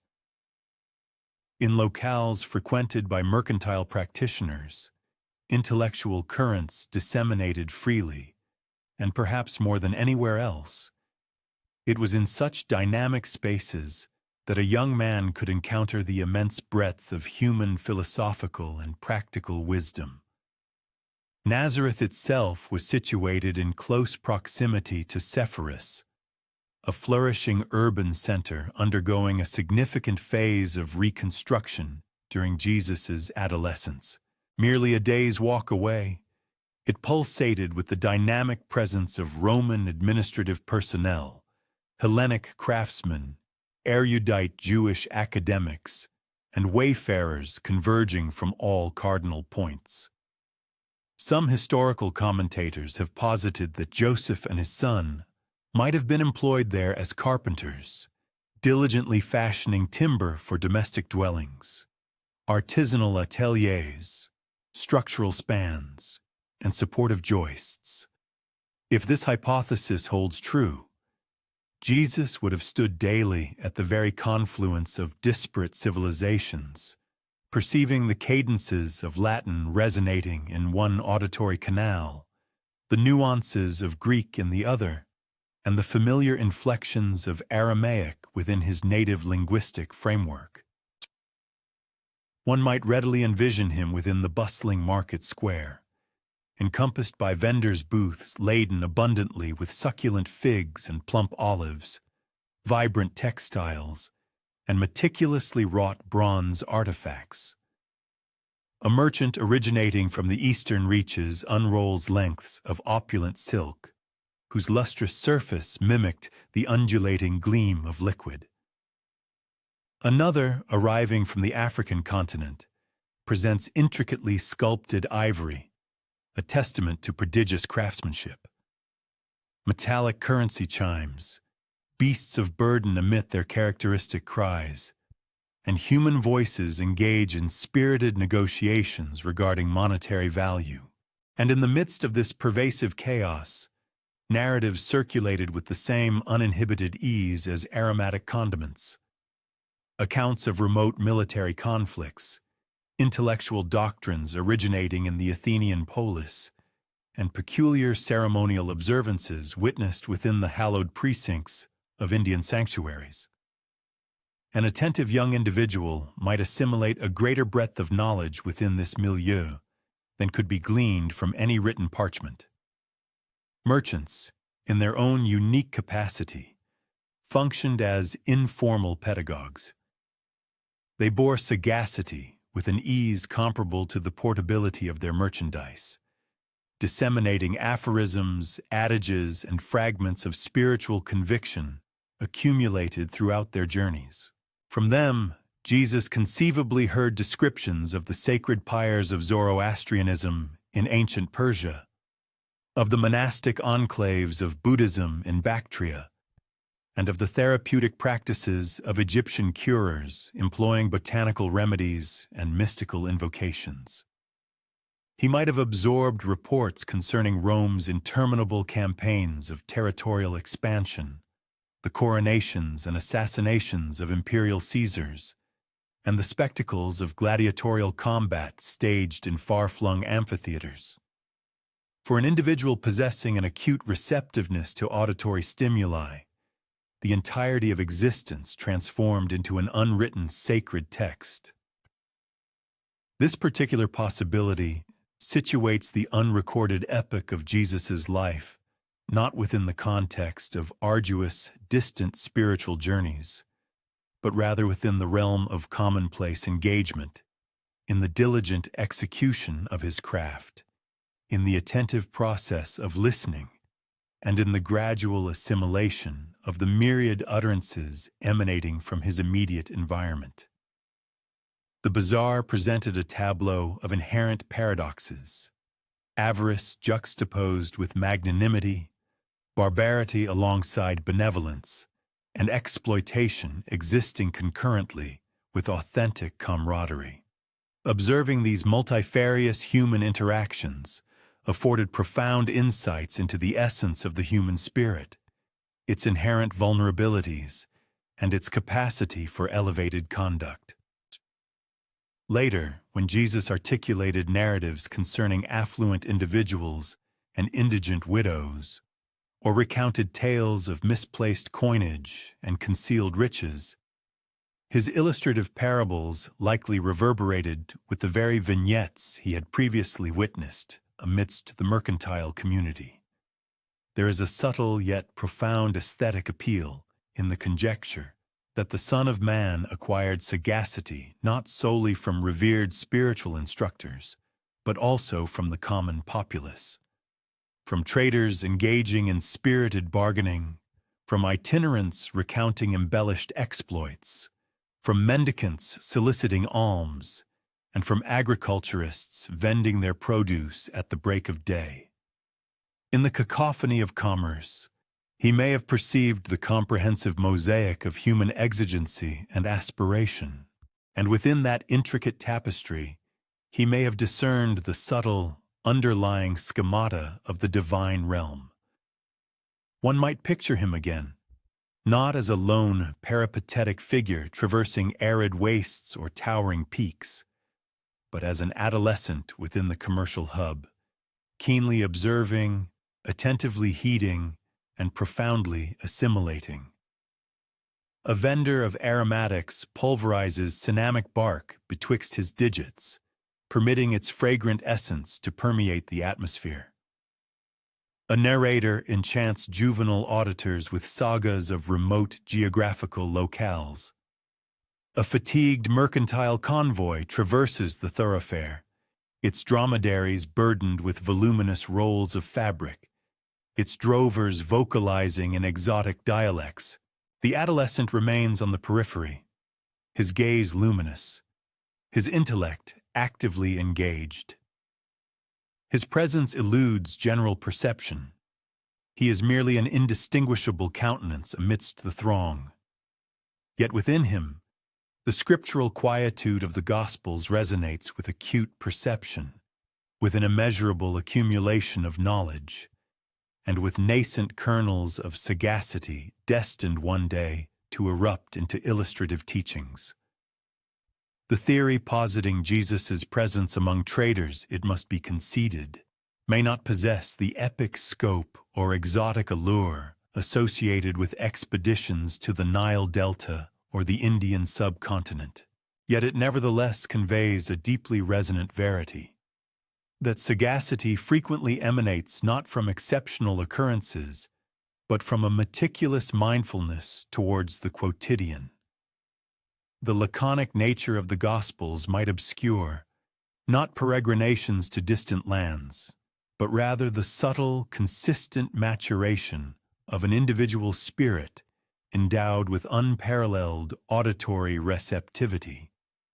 And so, the commercial kiosks recede into the annals of recollection, their audible expressions dissipated like airborne particulate matter.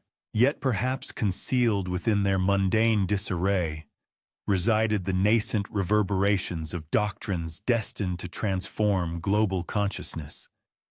Precepts originating not exclusively from prophetic figures and sacerdotal authorities, but also from mercantile practitioners and itinerant individuals, from existences intrinsically interwoven within the unadorned commercial tapestry of a dynamic, globally linked society. When the canonical narratives avert their gaze from an expanse of almost 20 years within Jesus' terrestrial existence, the ensuing lacuna of information impresses one as remarkably intentional, as if strategically positioned not through happenstance, but through meticulous forethought. It is a quietude profoundly resonant with significance, akin to a caesura within a hallowed composition, or an interlude between respirations wherein the very stillness is integrated into the harmonic structure. A diligent perusal of the sacred writings reveals the palpable deliberateness of this quietude, as if it served as a protective barrier for truths deemed either too invaluable or too perilous for verbal articulation. Within the conventions of ancient literary composition, silence did not invariably denote an omission. Occasionally, it functioned as an expression of veneration, a method of safeguarding that which transcended verbal description from irreverent scrutiny. The Hebraic sacred texts themselves frequently envelop arcane matters in taciturnity. The unuttered appellation of the divine, the concealed period of Moses' life in Midian, and the protracted quietude intervening between prophetic declaration and its eventual realization. The act of withholding verbal expression occasionally conveyed an encompassing totality. It safeguarded elements that linguistic articulation might only compromise or misrepresent. The writers of the Gospels conceivably grasped this profound principle. Their primary commission was not to furnish a comprehensive biographical account, but rather to proclaim a salvific message, to disclose those truths of paramount importance for the cultivation of spiritual conviction. Of what consequence was it if the artisan from Nazareth matured into adulthood in an unassuming manner, distant from the purview of public scrutiny? Conceivably, this lacuna functioned as a species of esoteric screen, impressing upon us the realization that the divine sovereignty is inherently incapable of complete textual rendition. Yet the quietude also elicits inquiries that persist relentlessly. Should that particular epoch have been devoid of meaningful import, what rationale exists for preserving even the recollection of its omission? Why not simply commence the narrative with the inauguration of his public service? Instead, the canonical accounts render this lacuna discernible, akin to a portal presented to view yet perpetually sealed. This symbolic threshold beckons intellectual conjecture, even while precluding direct access. One might infer that the authors intended to convey, within this space resides a concealed compartment, yet its contents are not destined for our observation. Certain theological scholars propose that the taciturnity was designed to inculcate spiritual reliance.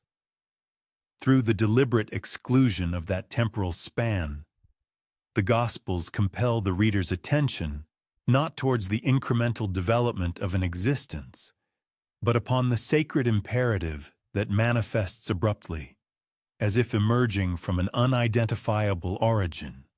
Jesus appears in a state of complete maturation, luminous and wholly equipped. His inherent prerogative derives not from a meticulously chronicled formative period, but from the enigmatic profundity of his being. The unrecorded years intensify the perception that his advent originates not from human cultivation, but from a celestial summons. And yet, quietude is never entirely devoid of content.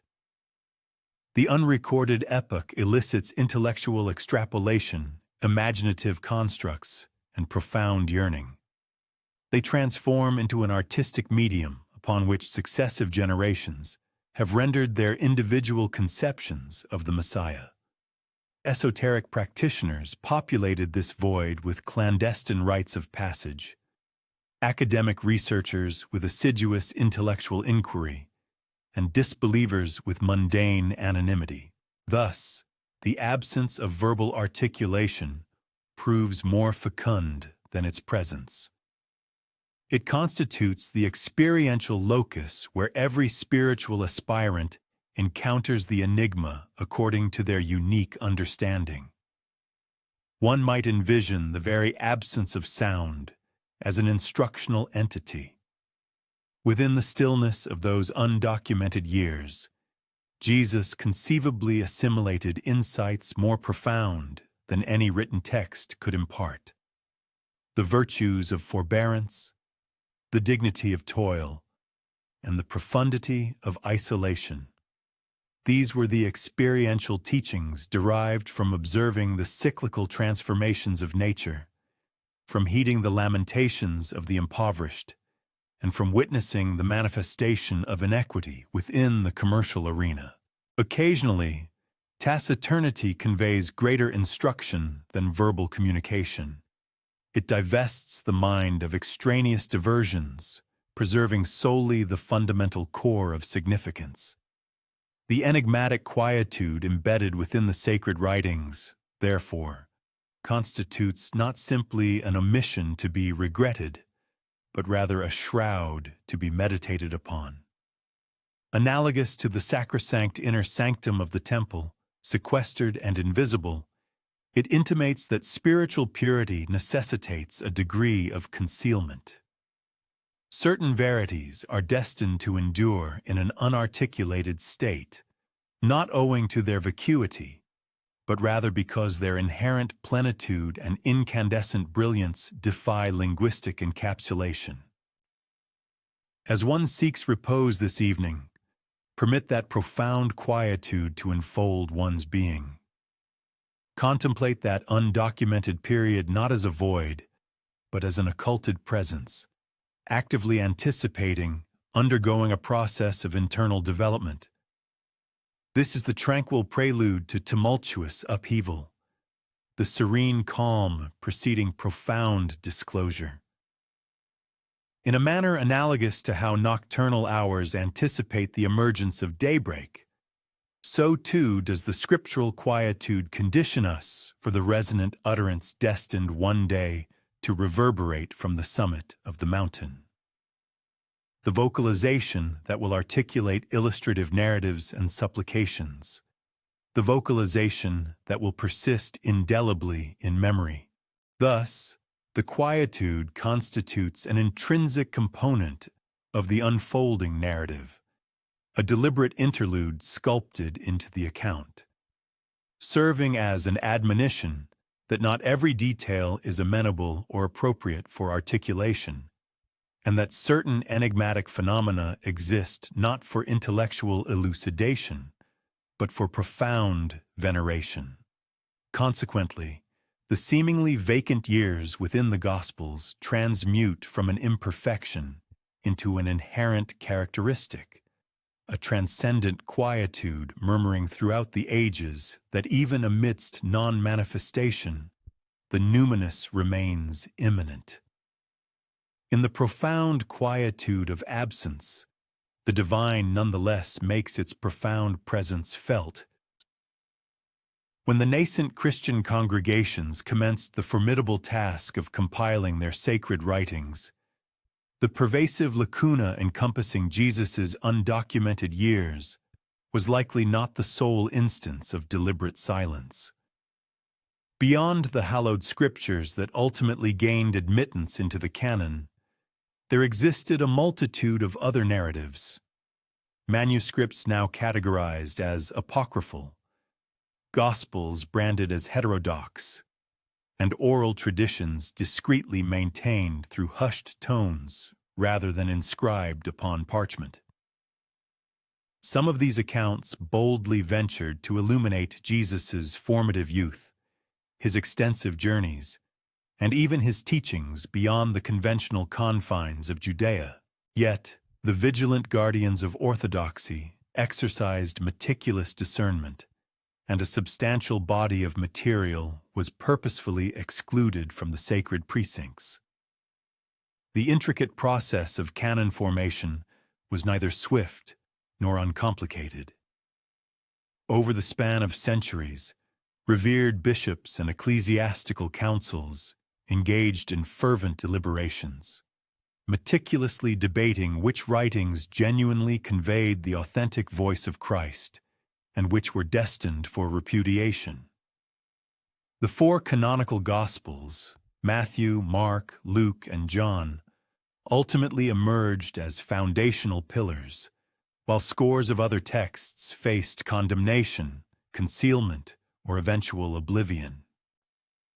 Among these omitted narratives were compelling works that dared to peer into the very epochs that the established canon leaves unspoken. Their precarious survival, whenever it occurred, was often tenuous. A fleeting fragment cited within a church father's epistle, an ancient manuscript sequestered within arid desert caves, or a persistent rumor of a scroll securely locked away in a monastic library. Why, then, were these diverse traditions suppressed? Perhaps certain accounts appeared excessively bizarre, replete with tales of a youthful Jesus inflicting demise upon childhood companions, only to miraculously restore them, or fashioning avian forms from pliable earth with a mere utterance. Others might have carried intimations of external philosophical currents, echoing Greek thought, Eastern wisdom, or Egyptian mysteries. Still more suggested a more intrinsically human Jesus, one who experienced growth, acquired knowledge, and even grappled with challenges, rather than presenting a figure of perfect, inherent prescience. To preserve a unified doctrinal framework, the Church Fathers may have harbored apprehensions regarding such a plurality of recollections. Silence, once again, was perceived as a safer alternative to the potential disarray of multiplicity. The monumental discoveries of the Dead Sea Scrolls and the Nag Hammadi Library in the 20th century ignited renewed scholarly interest in these long-eclipsed traditions.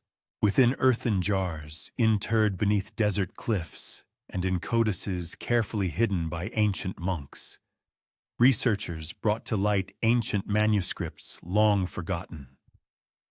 The Gospel of Thomas, the Gospel of Philip, the Gospel of Truth.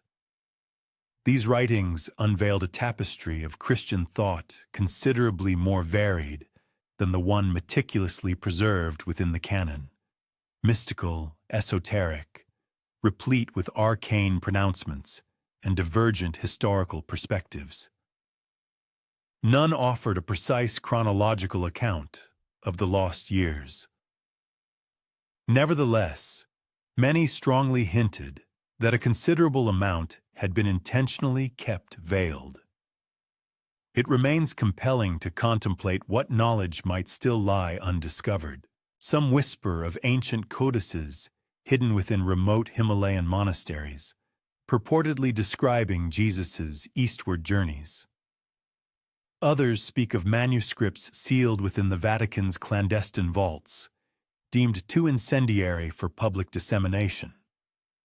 Whether these assertions are factual or merely the stuff of legend, they collectively underscore a profound sense of intrinsic understanding that silence is frequently orchestrated, not serendipitous, that the missing years were perhaps not simply forgotten, but purposefully sequestered.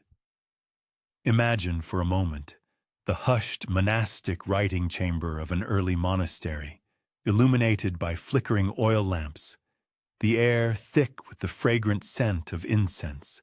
A devoted scribe meticulously copies a gospel, his quill carefully gliding across the vellum. He pauses over a particular passage, unsettled about whether to transcribe it. Behind him, an abbot subtly shakes his head.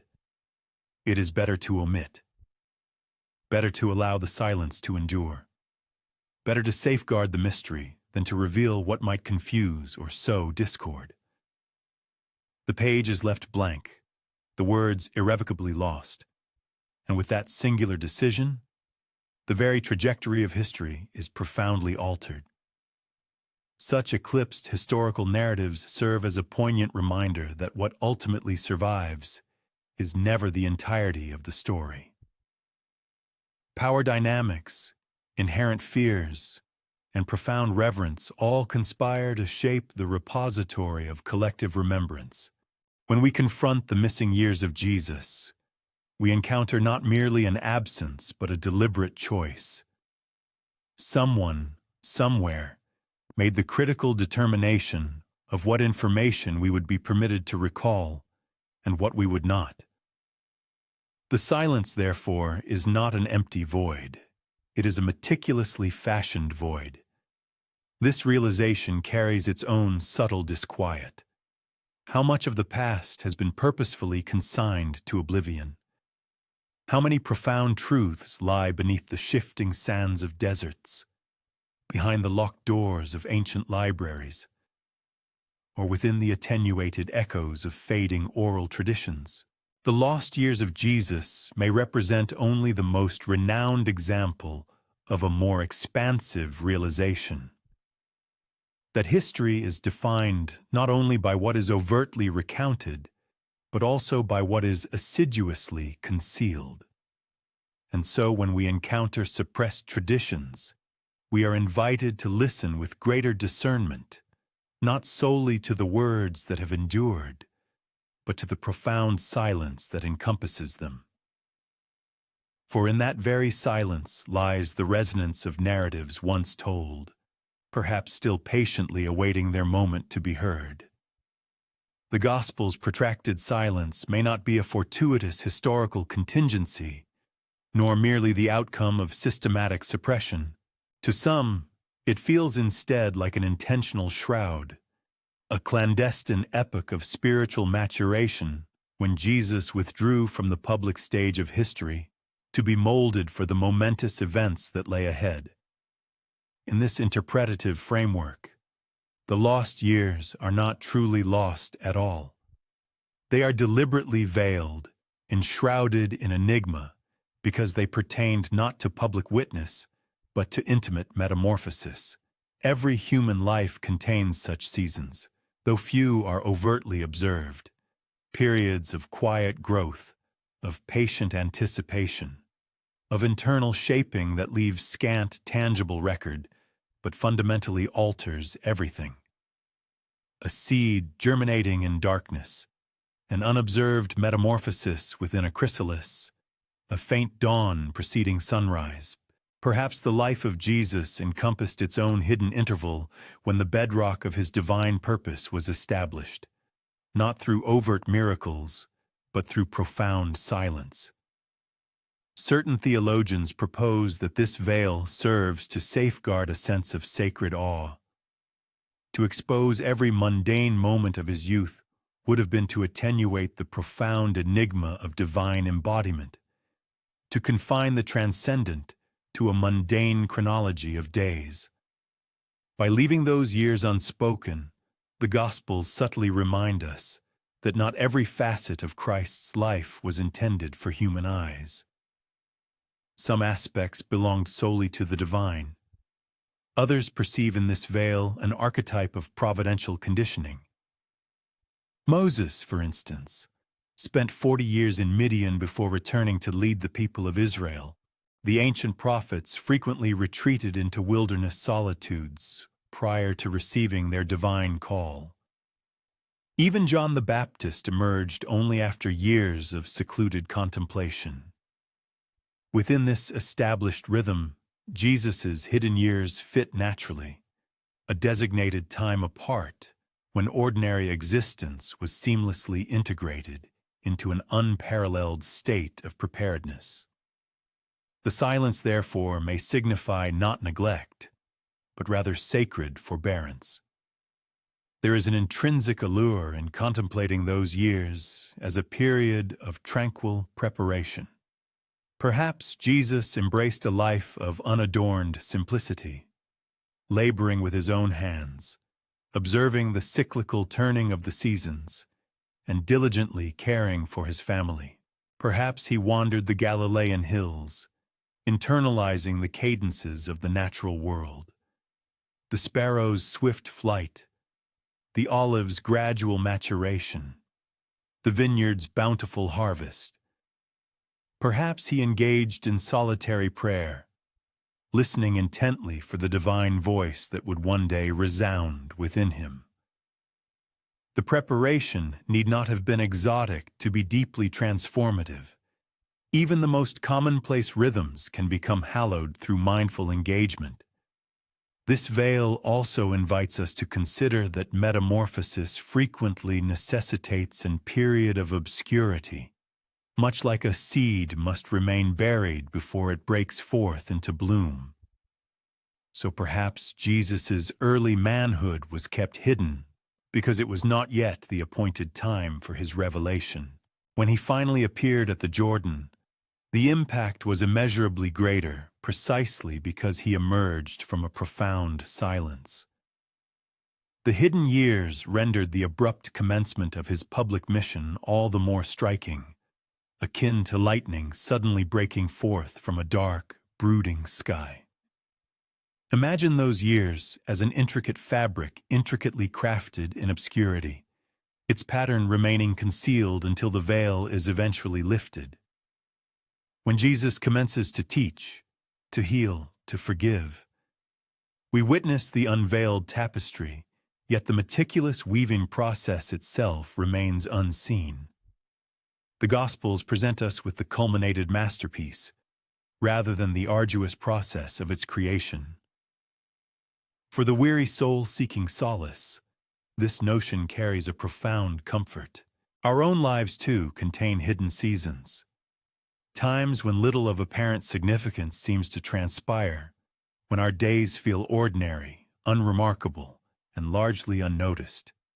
Yet, within those very seasons, a profound preparation may be taking place. Silence does not equate to absence.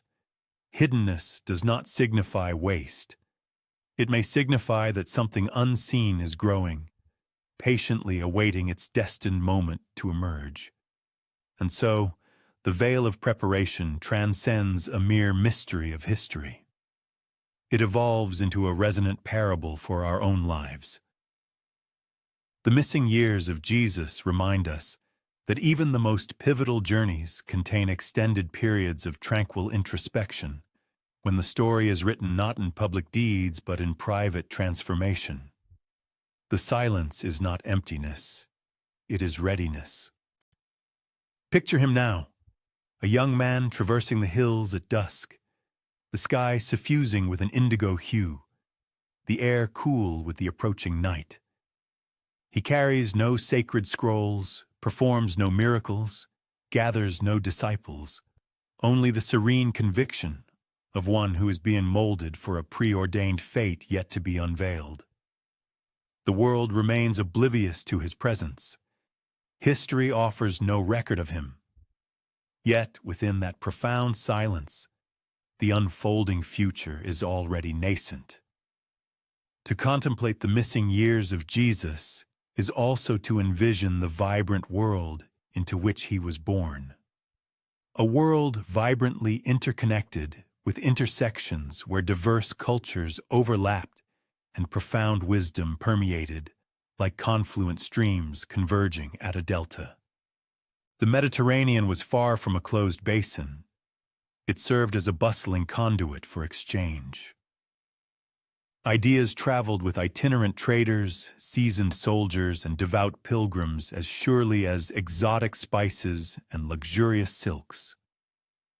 In this dynamic setting, the silence of the Gospels becomes a fertile ground for conjecture, a canvas for possibility. Perhaps Jesus matured not in isolation, but amidst the constant, resonant hum of intercultural dynamism. Galilee itself functioned as a nexus of convergence. The region lay strategically along major trade routes connecting ancient Egypt to powerful Syria and Judea to the broader Roman Empire. Its towns witnessed the disciplined march of Roman legions, the eloquent discourse of Greek philosophers, the authoritative teachings of Jewish rabbis, and the bustling bartering of foreign merchants. Even in Nazareth, seemingly a remote village, echoes of distant worlds were never far removed. The boy who would one day eloquently speak of celestial kingdoms and earthly coins, of delicate lilies and bountiful harvests, may already have been internalizing the multifaceted cadences of a region profoundly influenced by myriad linguistic traditions. Should he have ventured beyond the familiar confines of Galilee, as certain historical accounts propose, the confluence of cultures would have deepened immeasurably. In the bustling intellectual hub of Alexandria, he might have absorbed the intricate philosophical discussions of Hellenic thinkers contemplating the very essence of existence, juxtaposed with the profound interpretations of the Torah by Jewish sages, now rendered in the common Greek tongue. Further east, within the ancient realm of Persia, he could have witnessed the mesmerizing spectacle of Zoroastrian fire altars, their perpetual flames symbolizing the eternal struggle between opposing cosmic forces.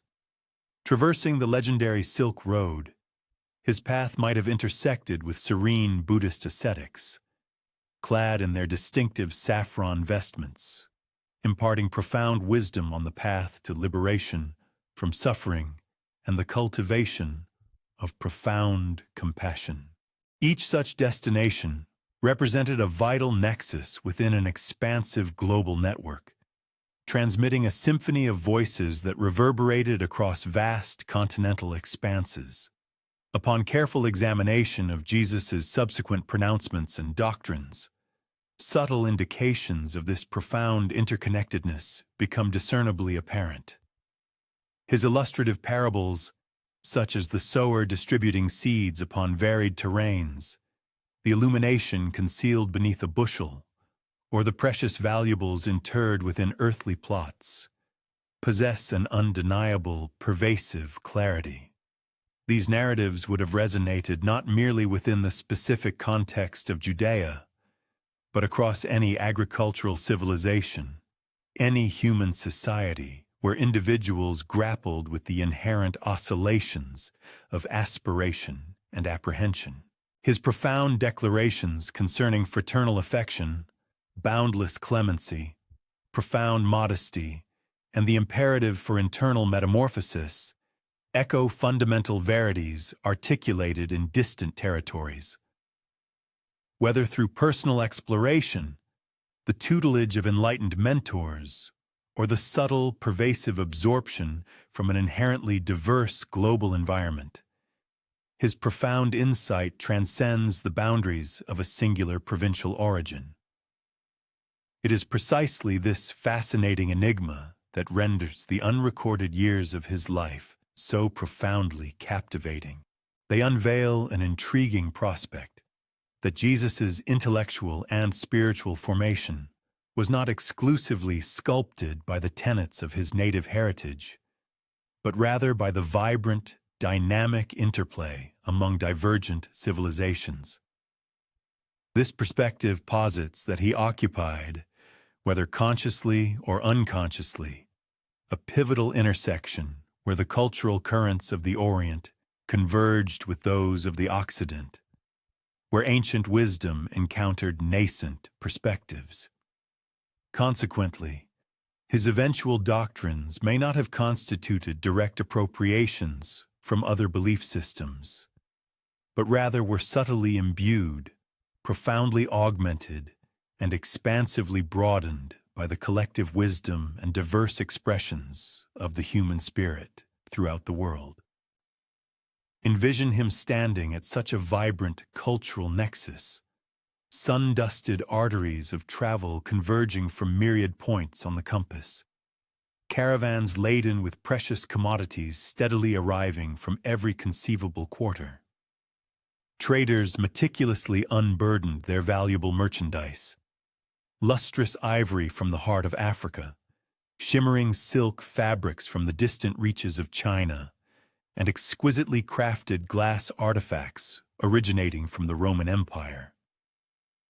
Accompanying these tangible goods were invaluable intangible treasures, ancient narratives of divine beings and legendary champions, intricate accounts of sacred rites and societal statutes, and profound insights gleaned through the crucible of human suffering. A contemplative young man, his gaze alight with inquisitive reflection, would have absorbed these multifarious narratives, his spirit imbibing far more than mere linguistic expressions. This confluence of pathways was fundamentally more than a mere commercial hub. It represented a profound arena of human interaction and profound discovery. For contemporary individuals as well, the concept of the crossroads resonates with significant meaning. Our identities are sculpted not solely by the legacy of our own ancestry, but by the myriad narratives and perspectives that traverse the tapestry of our existence. Companions, unfamiliar faces, literary works, and musical compositions all integrate into our being, even if their influence is merely a subtle murmur. The profound quietude surrounding Jesus' undocumented years may well enshroud precisely such formative encounters. Moments when profound wisdom permeated his consciousness, not through a singular, sudden epiphany, but through the consistent, gradual amalgamation of diverse cultural streams. The compelling notion of Jesus as an ideological and spiritual conduit between disparate worlds holds both tangible historical relevance and profound symbolic resonance. From a historical standpoint, it accurately mirrors the intricate, interconnected global landscape of the first century. Symbolically, it serves as a potent reminder that profound truths frequently surface at the interstices where divergent perspectives converge and interweave. Consequently, these unrecorded periods may signify not merely an absence of historical data, but rather the deliberate genesis of a message sufficiently expansive to encompass the entirety of human experience. As the twilight deepens into the profound embrace of night, once more visualize this bustling intersection. Lanterns cast their dancing, ephemeral glows. Human voices intermingle in a rich tapestry of sound, and the celestial bodies majestically ascend above the horizon. Amidst the transient throng of wayfarers, a solitary young man stands in quiet contemplation, his presence largely unobserved by the bustling multitude, yet profoundly altered within by the powerful currents of global thought and emotion swirling about him. Within that profound quietude, the very trajectory of human history patiently awaited its unfolding. When one contemplates the enigmatic, unrecorded years of Jesus' existence, our cognitive gaze invariably drifts towards remote geographical expanses, towards arid deserts and towering peaks, towards ancient, distant sanctuaries and the tutelage of exotic foreign mentors.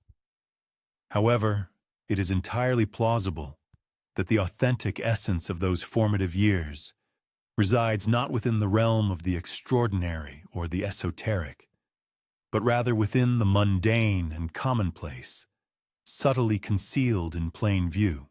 It might have been meticulously integrated into the very texture of quotidian existence with such seamlessness that it failed to impress any discernible mark upon the fragile parchments of historical record.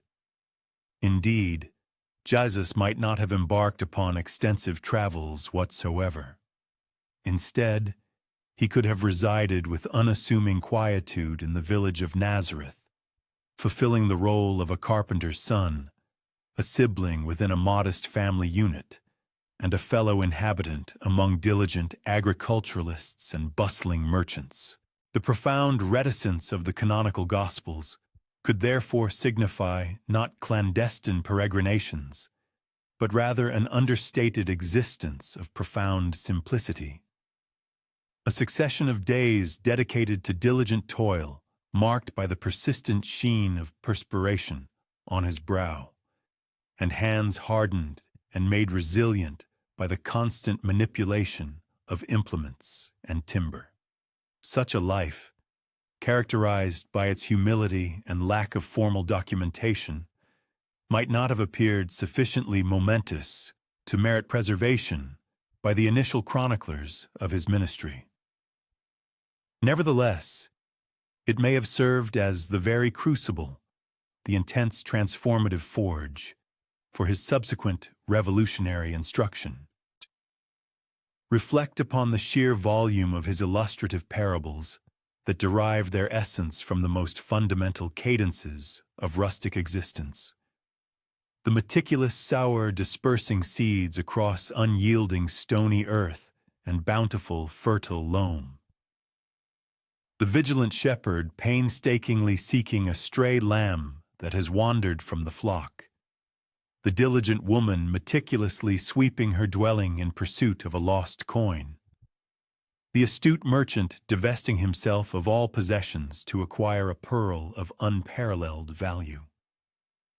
These vivid vignettes, despite their prosaic origins, convey the profound gravity of immutable spiritual verities. Yet, they are fundamentally extrapolated from the ubiquitous panoramas of village life.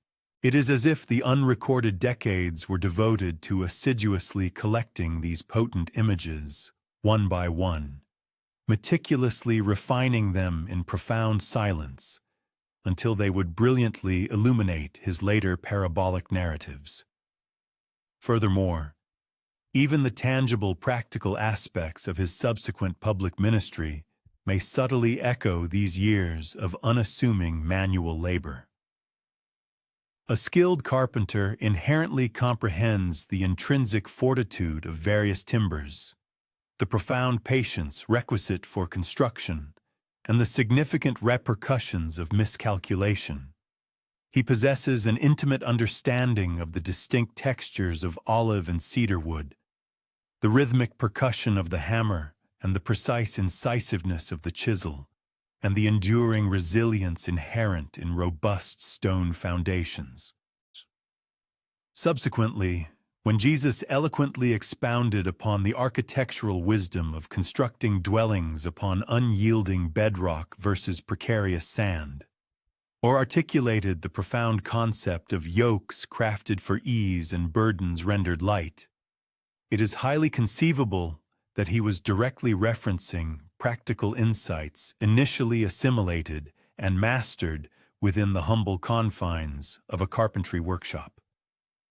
To interpret his unrecorded decades through this particular lens is to perceive them not as a void or a lacuna, but rather as a profound and integral presence, a complete and utter immersion within the everyday existence of his community.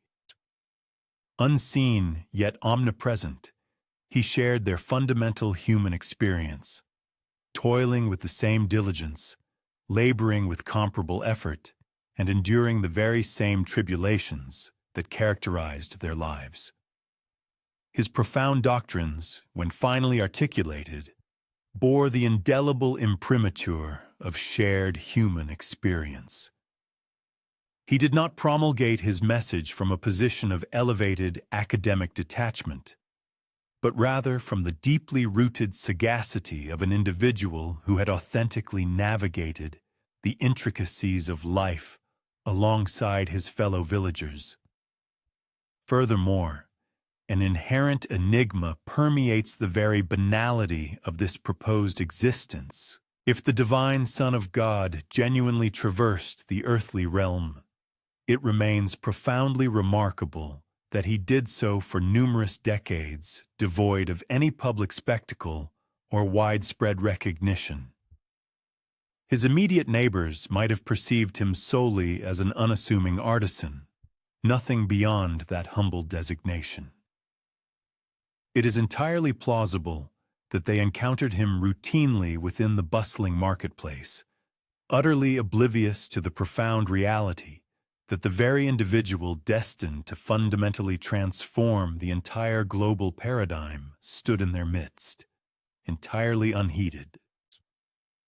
The pervasive quietude of the gospel narratives may, in fact, precisely mirror this profound anonymity, the divine essence deliberately veiled within the commonplace, patiently anticipating its destined moment of revelation.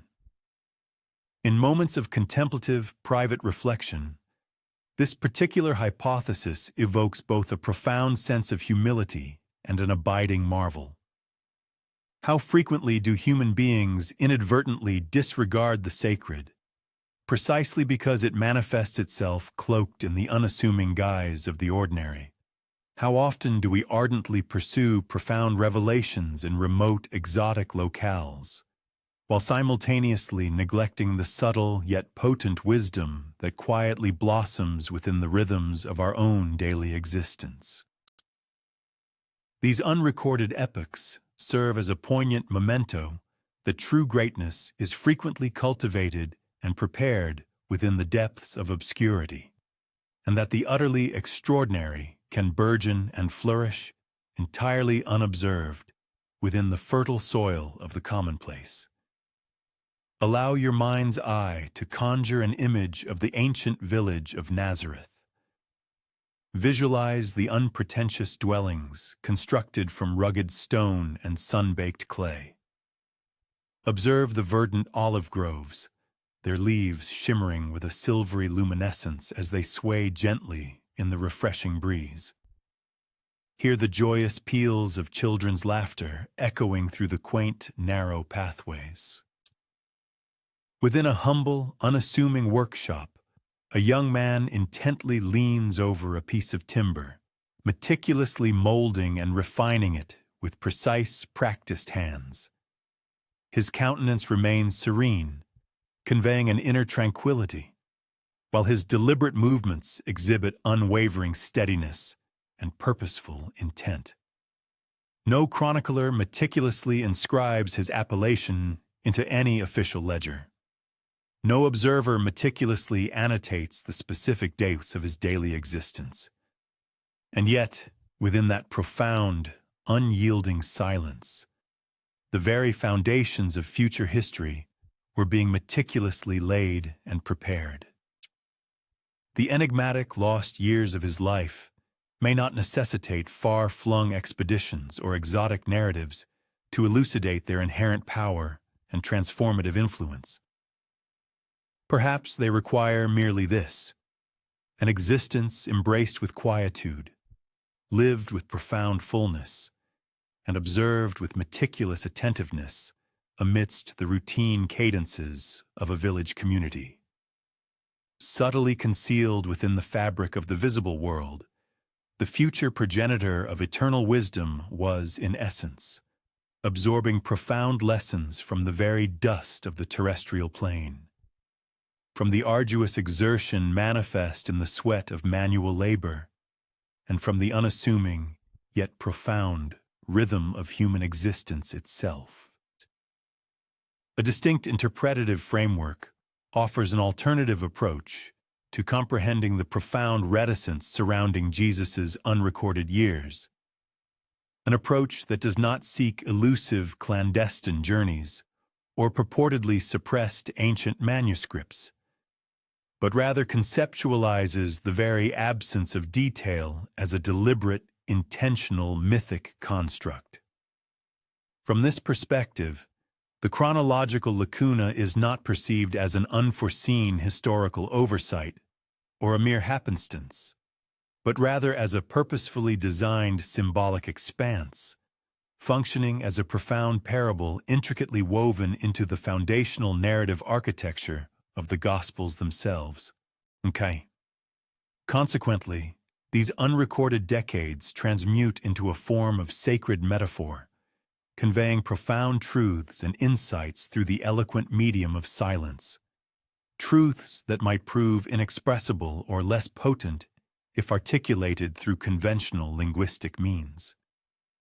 Indeed, the venerable traditions of ancient narrative often judiciously utilized periods of silence and elements of profound mystery as a rhetorical device, serving to elevate a central figure beyond the parameters of the commonplace and the pedestrian.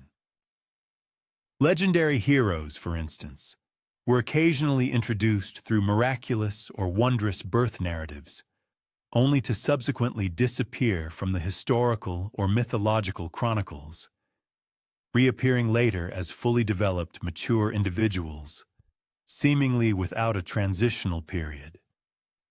This particular narrative archetype deliberately accentuates the inherent concept of predetermined destiny over gradual personal development, emphasizing divine revelation rather than an incremental, observable process of growth. To meticulously document the progression of the boy's maturation into manhood would undeniably imbue the narrative with a more pronounced humanistic quality. However, to deliberately obscure this pivotal transformation instead envelops the entire account in an ethereal aura of the miraculous. The very silence, therefore, communicates a profound message. It asserts that this individual originates not from the culmination of conventional human preparation or earthly tutelage, but rather from the unfathomable depths of divine mystery. For a segment of theological and literary scholars, the unrecorded years function precisely in this interpretive capacity. They are perceived as a sophisticated literary contrivance, a strategic narrative interlude designed to dramatically amplify the sudden and powerful commencement of his public ministry. When Jesus makes his momentous appearance at the River Jordan, around the age of 30, the pronounced dearth of preceding biographical detail intensely accentuates the inherent drama of the moment. He materializes not as an individual incrementally molded by life's experiences and gradual development, but rather as a figure arriving from an ethereal, transcendent realm, bearing an inherent authority that appears to emanate from an unidentifiable, otherworldly source. Beyond, carrying an intrinsic authority that seems to materialize from an unidentifiable source, rather than being conventionally earned. The pervasive myth surrounding these unrecorded years profoundly accentuates his distinct otherness, his enigmatic nature, and ultimately, his divine essence. This narrative void effectively elevates his status beyond the ordinary. However, it is crucial to understand that the term myth in this context does not inherently signify falsehood or mere fabrication. In the ancient world, a myth served as a potent vessel for conveying truths that transcended mere factual accuracy or empirical observation. A deliberate mythic silence could, in fact, communicate a message far more profound and impactful than any meticulously detailed literal historical account. By intentionally omitting the intermediate period of his life, the Gospels might be subtly guiding us towards a deeper reality that exists independently of linear chronology. This suggests that the paramount significance lay not in the specific methods or circumstances of Jesus' learning, but rather in the inherent nature of his being, who he fundamentally was. The very concept of these hidden years tacitly asserts that his inherent authority did not emanate from any earthly instructor or human tutelage, but rather derived directly from an eternal, divine source. Nevertheless, the mere proliferation of legends and anecdotal tales concerning his supposed travels during this period strongly indicates that people found it impossible to resist the urge to fill this narrative lacuna. The potent myth of silence proved to be too compelling, too profoundly evocative, for the human imagination to leave undisturbed. For some individuals, this significant gap actively invited speculative notions of extensive eastward journeys. For others, it conjured images of a secret apprenticeship among various esoteric mystics or spiritual practitioners. Yet it is entirely plausible that the Gospels never intended to provide such granular detail. Perhaps their very reticence, their deliberate withholding of information, was precisely the intended point of their narrative strategy. The enigmatic missing years serve as a powerful reminder that Jesus' identity extended far beyond a mere biographical sketch or a historical account. He was, in essence, a profound mystery personified, a living embodiment of the inexplicable. His life was not merely experienced in a linear fashion, but was more accurately revealed through a series of divine manifestations. For a contemplative listener, especially in the quietude of night, this particular interpretation fosters a deep sense of stillness and introspection. The deliberate silence woven into the narrative fabric becomes akin to the imperceptible pauses between heartbeats, a phenomenon more deeply felt and intuitively understood than explicitly articulated.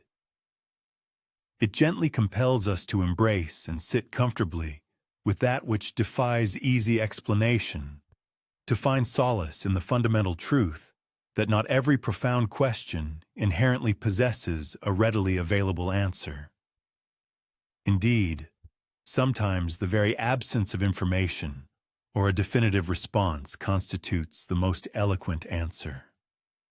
One might visualize the Gospels as a masterfully crafted painting that deliberately incorporates negative space. The central figure is meticulously rendered and sharply defined, yet the surrounding background is intentionally left unadorned and blank. This strategic emptiness serves to powerfully redirect our gaze, intensifying our focus and sharpening our perception of what truly holds significance within the composition. The enigmatic lost years function in precisely this manner, acting as that deliberate blankness. They serve as a poignant reminder that the overarching narrative of Jesus is not a continuous, unbroken chain of exhaustive detail, but rather a carefully curated sequence of chosen divine revelations. In this profound sense, the missing years, interpreted as a myth, serve a valuable pedagogical purpose, acting as a lesson in profound humility. We, as human beings, possess an innate desire to comprehend everything, to meticulously fill every narrative silence with a comprehensive explanation. However, true wisdom, on occasion, emerges not from an abundance of words, but from a deliberate scarcity of them. The unspoken elements within the narrative effectively invite a sense of profound wonder, deep reverence, and unrestrained imagination. Therefore, as one gently closes their eyes, let the profound silence of those unrecorded years transform into a soothing lullaby. It is not an absence to be approached with apprehension or fear, but rather a profound mystery to be wholeheartedly embraced. It stands as a powerful reminder that even within the unexplored gaps, even amidst the vast expanse of the unknown, the divine presence remains undeniably manifest and vibrantly alive. The missing years, much like myth itself, are not primarily designed to satiate our superficial curiosity, but rather to awaken within us a deep, abiding sense of awe and profound wonder. When we contemplate the extensive silence that envelops Jesus' hidden years, a disquieting possibility emerges. That these years were not merely forgotten over time, nor simply left unrecorded due to oversight, but were, in fact, deliberately shrouded in secrecy. The nascent early church may have consciously opted for this veil of silence as a protective measure, meticulously safeguarding what it harbored fears of revealing, effectively locking away information that might have potentially unsettled or challenged the foundational tenets of faith.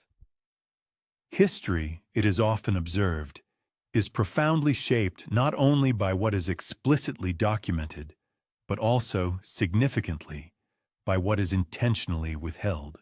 Ecclesiastical councils and diligent scribes played a pivotal role in determining which Gospels would ultimately endure the test of time, which teachings would be elevated to a sanctified status, and conversely, which narratives would be summarily discarded or suppressed. If Jesus' unrecorded years indeed encompassed encounters with diverse spiritual traditions, if he had engaged in studies under the tutelage of foreign teachers, or if he had articulated pronouncements that blurred the conventional boundaries of established faith, such intricate details might have been perceived as excessively perilous to preserve. To acknowledge these elements could potentially dilute the compelling claim of his unique divinity, suggesting that the profound wisdom embodied by Christ was not exclusively divine in origin, but rather partially acquired or borrowed from external sources. Even in contemporary times, persistent whispers circulate regarding the existence of concealed records, ancient scrolls purportedly hidden away in obscure monastic libraries, manuscripts securely locked deep within the labyrinthine archives of the Vatican, or fragmented texts that subtly allude to extensive journeys to distant lands far beyond the familiar confines of Judea. The majority of mainstream scholars tend to dismiss such assertions as mere legend or unsubstantiated conspiracy theories. Yet, the very tenacity and widespread persistence of these claims bear witness to an underlying intuition that something significant has indeed been deliberately guarded or suppressed. The prevailing silence surrounding this period feels inherently intentional, as if a collective decision was made long ago, that a state of forgetting would ultimately serve a more beneficial purpose than active remembrance. One might envision the diligent custodians of faith in the initial centuries of Christianity, convened in dimly lit, shadowed chambers.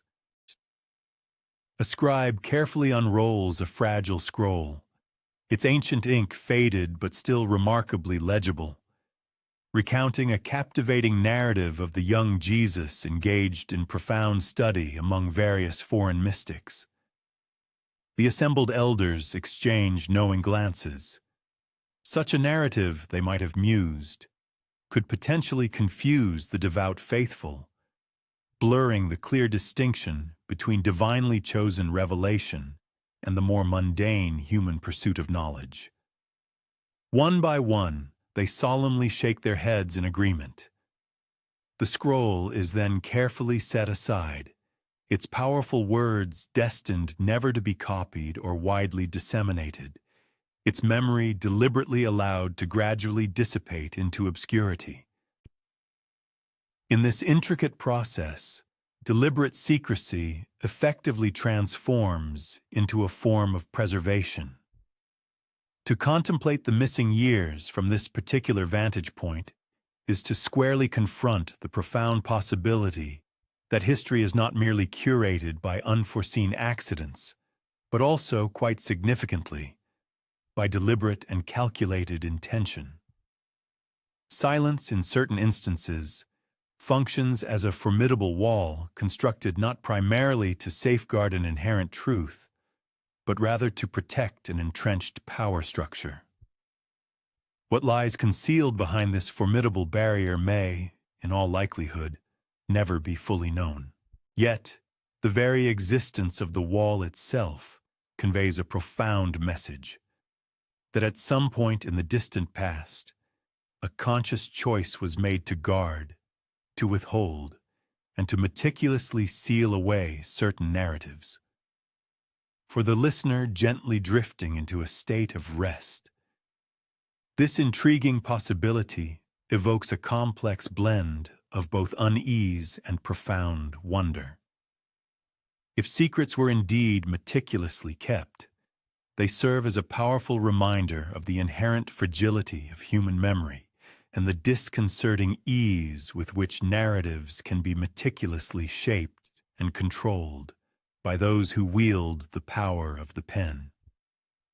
Yet they also serve to remind us that profound mystery possesses an enduring quality, capable of surviving even the most rigorous attempts at suppression. A story that is too stringently guarded or suppressed often transforms into a captivating legend, whispered furtively in hushed corners, meticulously passed down from one generation to the next, like a precious ember carefully carried through the enveloping darkness. Perhaps this inherent human tendency is precisely why the concept of secrecy clings so tenaciously to the enigmatic lost years. The prevailing silence feels less like a genuine absence of information and more akin to a deliberate act of concealment, as though beneath the seemingly plain surface of the Gospels, a deeper, more profound current of untold stories quietly flows. We may never fully succeed in piercing that intricate veil, but the very act of engaging in such profound contemplation brings us intimately closer to the heart of the enduring mystery. Close your eyes and vividly imagine a grand library from a bygone era, its towering shelves meticulously filled with countless ancient scrolls. Fine dust motes gracefully drift through the ethereal shafts of sunlight that penetrate the venerable space. Somewhere within this vast repository, perhaps, lies a solitary manuscript that holds the definitive answer to the enigmatic riddle of those 18 unrecorded years. But it remains perpetually unopened, securely locked away in profound secrecy, its potent words slowly fading even as they are meticulously preserved. We do not have the privilege of reading them, we cannot.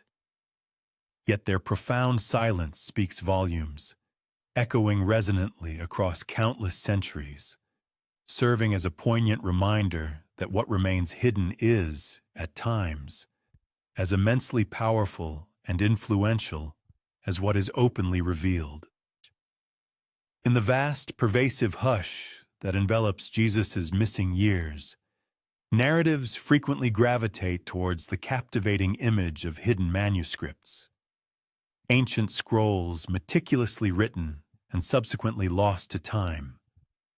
Venerable codices carefully buried and then forgotten, or fragile parchments patiently awaiting discovery beneath countless layers of accumulated dust and stone.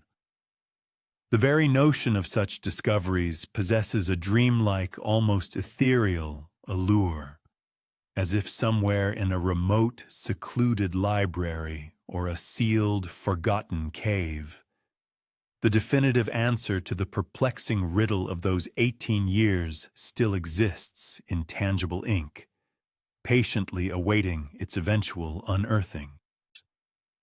The annals of history are replete with numerous instances of such remarkable recoveries. The Dead Sea Scrolls, for instance, were serendipitously discovered by chance in the arid caves of Qumran, unveiling a rich tapestry of Jewish thought contemporary with Jesus' era, a collection of hymns, legal texts, and prophetic writings preserved in profound silence for nearly 2 millennia. The Nag Hammadi Library, unearthed in Egypt in 1945, presented a vibrant chorus of previously forgotten Christian voices, encompassing gospels, esoteric revelations, and mystical sayings meticulously hidden away by monks who harbored fears of their potential destruction. If such invaluable caches of information could successfully endure centuries unseen and undisturbed, why not others that might still be awaiting their discovery? Some individuals assert that ancient monasteries nestled in Tibet, India, or Egypt possess manuscripts that directly recount Jesus' extensive wanderings in the mystical East. 19th-century travelers reported hearing local monks recite passages from ancient scrolls that detailed the journey of a revered teacher named Isa, who journeyed from Israel to acquire and impart knowledge before ultimately returning to his homeland. Scholars remain sharply divided on these accounts. Some unequivocally dismiss them as mere inventions or fanciful tales. Others, however, discern fragments of an authentic oral tradition that has been subsequently embellished and transformed into myth. Yet, even the most staunch skeptics cannot deny the profound resonance of this possibility. That somewhere, a tangible written testimony exists, capable of bridging the significant gap between Jesus' childhood and his adulthood, between the humble village of Nazareth and the sacred waters of the Jordan. Even in the Western world, whispers persist concerning sealed archives. The Vatican Library, with its seemingly endless corridors and securely locked chambers, is frequently imagined as a veritable vault of such profound secrets. It is believed to house texts deemed too fragile to handle, too potentially dangerous to disseminate, or too controversial to release to the general public. Whether these claims are rooted in verifiable fact or simply imaginative fiction matters less than what they intrinsically represent. The pervasive human intuition that silence is not invariably synonymous with emptiness, but rather, quite frequently, with deliberate concealment. The intrinsic veracity or fabrication of a narrative holds less significance than the profound implications it carries. The pervasive sensation that stillness does not invariably signify an absence, but rather an intentional concealment. This notion posits that forgotten manuscripts might harbor profound truths, deliberately obscured because their revelations would prove too disruptive for established doctrines. Imagine for a fleeting instant the serendipitous discovery of such an artifact. A delicate parchment, its edges crumbling with age, its once vibrant ink now a faint sepia. As you meticulously unfurl this ancient text, amidst lines of Greek or Aramaic script, words emerge, vividly depicting a profound journey, a revered mentor, an illuminating vision. Perhaps these writings describe Jesus engaging in discourse with venerable sages in the ancient lands of India. Perhaps they chronicle his solitary wanderings across desolate deserts alongside enigmatic mystics, or perhaps they simply portray Jesus toiling diligently within a humble Galilean workshop, his profound wisdom blossoming quietly in the tranquil embrace of obscurity. Regardless of the specific details unveiled, the mere existence of such a manuscript would irrevocably alter our comprehension, not only of his enigmatic life, but of the entire tapestry of human history. Yet, an intriguing paradox invariably arises. Even if such profound writings were indeed brought to light, would their authenticity be readily accepted? Or would they too be swiftly dismissed as mere apocrypha, as imaginative fables conjured to fill a persistent void in our understanding? The very intensity of our collective yearning for definitive answers, paradoxically, cultivates a profound suspicion towards every solution presented. The pervasive silence surrounding these historical lacunae is so profound that any voice attempting to pierce it often sounds inherently uncertain, inherently fragile, and inevitably contested. For the contemplative listener, presently immersed in quiet reflection, the evocative image of these hypothetical forgotten manuscripts transcends their potential physical existence, transforming into a potent symbol.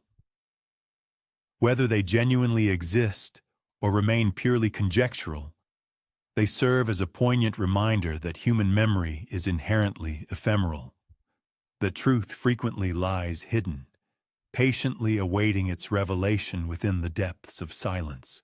They also unequivocally remind us that the grand narrative of history is perpetually incomplete, suggesting that beneath the familiar words we cherish, countless layers of untold stories may yet slumber, awaiting their awakening.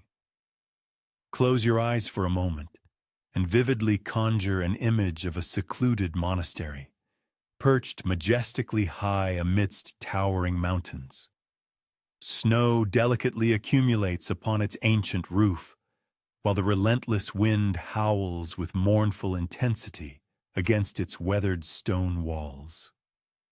Inside, a solitary monk moves with unhurried grace, guided by the flickering glow of a solitary candlelight, as he meticulously unlocks an ancient wooden chest.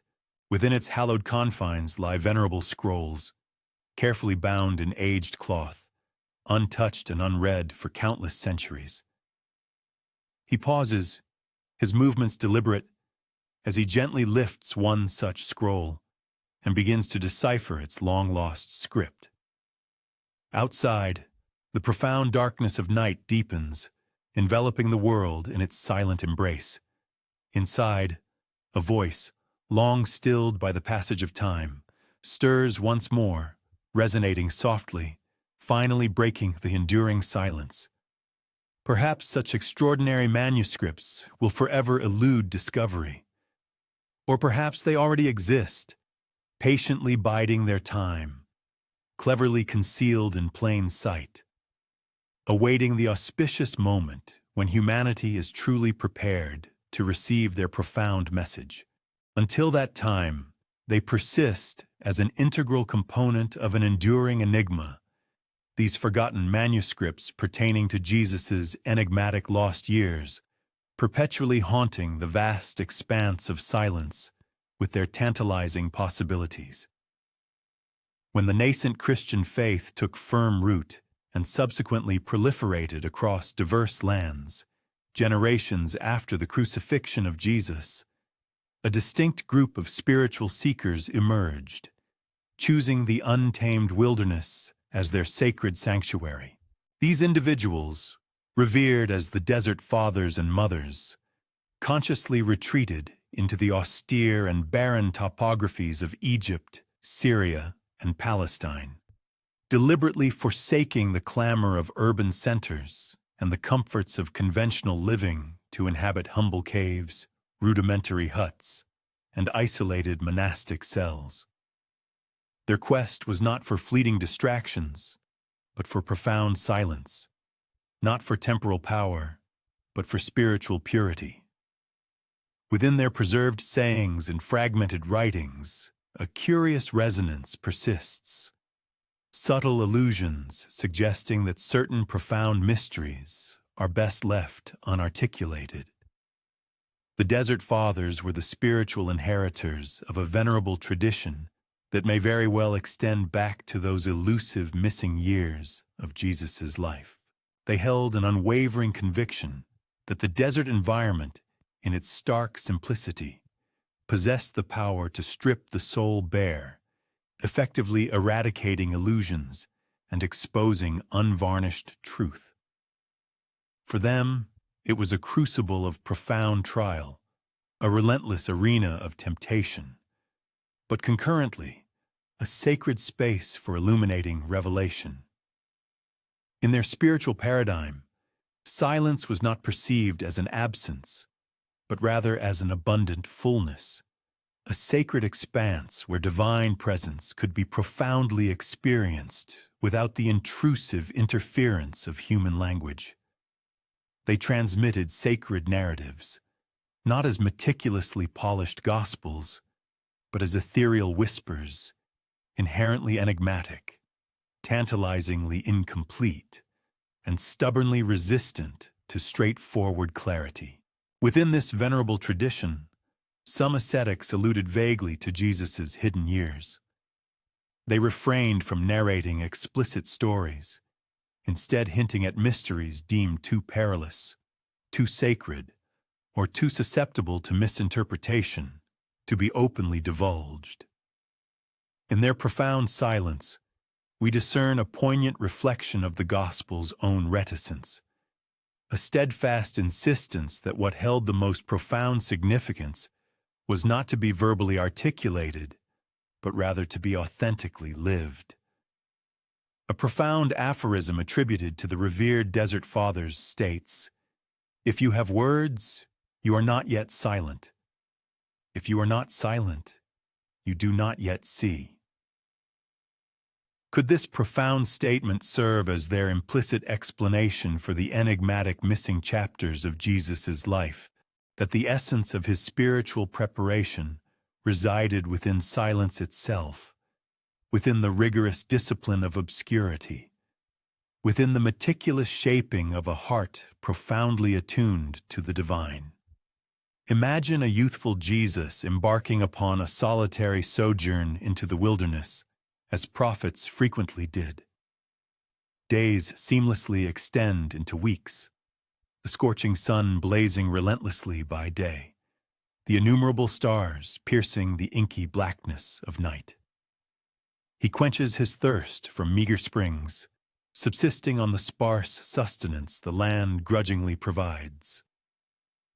Most profoundly, He listens intently to the whispers of the wind sweeping across ancient stones, to the resonant voice within his own being, to the profound silence that teaches without the necessity of words. This is not a historical account that can be empirically verified, but rather a profound rhythm that the Desert Fathers would have immediately recognized and deeply understood.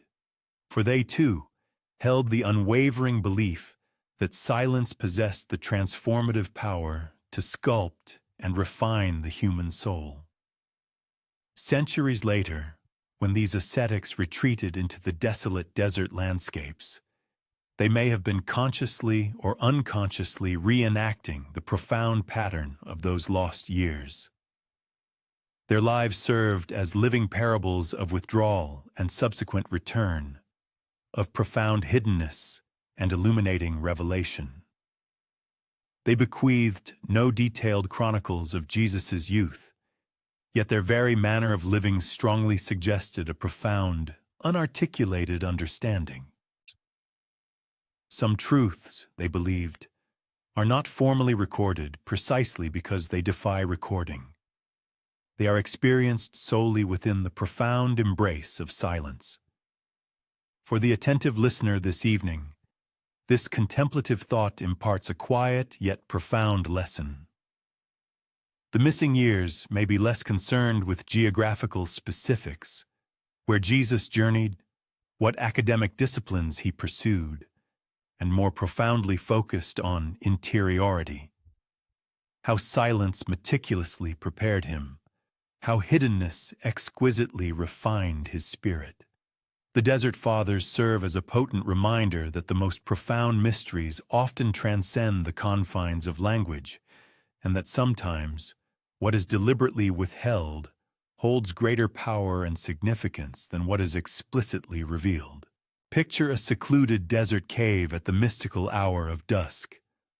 A monk sits cross-legged in the ethereal dim light, uttering no words, listening solely to the rhythmic beating of his own heart. Outside, the wind gracefully glides across the vast expanse of sand, carrying with it the very same profound silence that once enveloped Jesus' unrecorded years. That silence, they understood, is not an absence. It is an undeniable presence, a hidden presence, deeper than any words, stronger than any historical narrative. Perhaps the Desert Fathers deliberately refrained from speaking plainly about the lost years, because they perceived them not as an intellectual problem demanding resolution, but rather as a profound model worthy of emulation. To embrace a life of silence is to fully embrace the inherent mystery. To relinquish the need for words is to step into the profound realm of truth. In this profound manner, the silence woven into the Gospels and the profound silence of the desert converge, merging into a singular, resonant echo. That which is hidden may, in fact, be holier than that which is overtly revealed. For nearly 2 millennia, the enigmatic missing years of Jesus' life have relentlessly captivated the intellects of scholars. Historians, theologians, and spiritual seekers alike have meticulously sifted through fragmented evidence, harboring the fervent hope of assembling these disparate pieces into a coherent and complete narrative. Yet, this intricate puzzle stubbornly resists a definitive solution. The various components undeniably exist, scattered across a diverse array of apocryphal gospels, medieval legends, vibrant oral traditions, and faint archaeological whispers. However, when scholars endeavor to meticulously join these fragments together, the resultant picture consistently fails to achieve a complete and unambiguous resolution. Some scholarly perspectives emphatically underscore the historical silence surrounding this period. They contend that the very absence of concrete evidence itself serves as compelling proof that Jesus most likely lived a remarkably unremarkable life in Nazareth, diligently working as a carpenter and attracting no significant attention until his pivotal baptism by John the Baptist. From this viewpoint, the missing years are not mysterious in the slightest, but rather thoroughly mundane, their silence merely reflecting a life too ordinary to warrant extensive historical documentation. For these particular scholars, the imaginative speculation of Jesus traveling to distant lands like India, Britain, or beyond is to indulge in nothing more than fanciful myth-making. The answer to this enduring puzzle, they assert, is simply that there is no puzzle at all to begin with. Others, however, draw attention to intriguing clues that steadfastly resist such simplistic explanations. They highlight the remarkable and sudden authority with which Jesus began to teach, the profound universality embedded within his parables, and the striking resonance of his sayings with ancient wisdom traditions extending far beyond the geographical confines of Judea. These scholars propose that such profound depth of insight does not spontaneously emerge in isolation. Rather, it must reflect significant exposure to broader and more diverse currents of thought and spiritual traditions. Here, the missing years transform into a tantalizingly blank canvas upon which to project a myriad of possibilities. Rigorous Essene training, immersion in ancient Egyptian mysteries, engagement with profound Indian philosophies, or participation in the cosmopolitan intellectual exchanges facilitated by the ancient Silk Road trade routes. Still others adopt a more nuanced, middle ground approach. They postulate that Jesus did not necessarily need to undertake extensive travels to encounter the accumulated wisdom of the world. Galilee itself, strategically situated at the nexus of bustling trade routes, naturally exposed him to a diverse tapestry of foreign voices and innovative ideas. A young man who possessed an exceptional capacity for careful listening and attentive observation, they suggest, could have absorbed the rich diversity of the world's intellectual and spiritual currents without ever physically departing from his familial home. For those who absorbed the world's narratives with keen ears and observed its intricate tapestry with discerning eyes, the vast spectrum of human experience and global diversity could have been apprehended without ever venturing beyond the confines of their own dwelling. Through diligent attention to the tales shared and the lives lived within one's immediate sphere, a profound understanding of the world's rich mosaic was entirely attainable. From this particular vantage point, the perplexing enigma finds its resolution not in arduous expeditions to distant lands, but rather in a profound and localized immersion within the vibrant confluence of various traditions and backgrounds that intersect in one's own environment.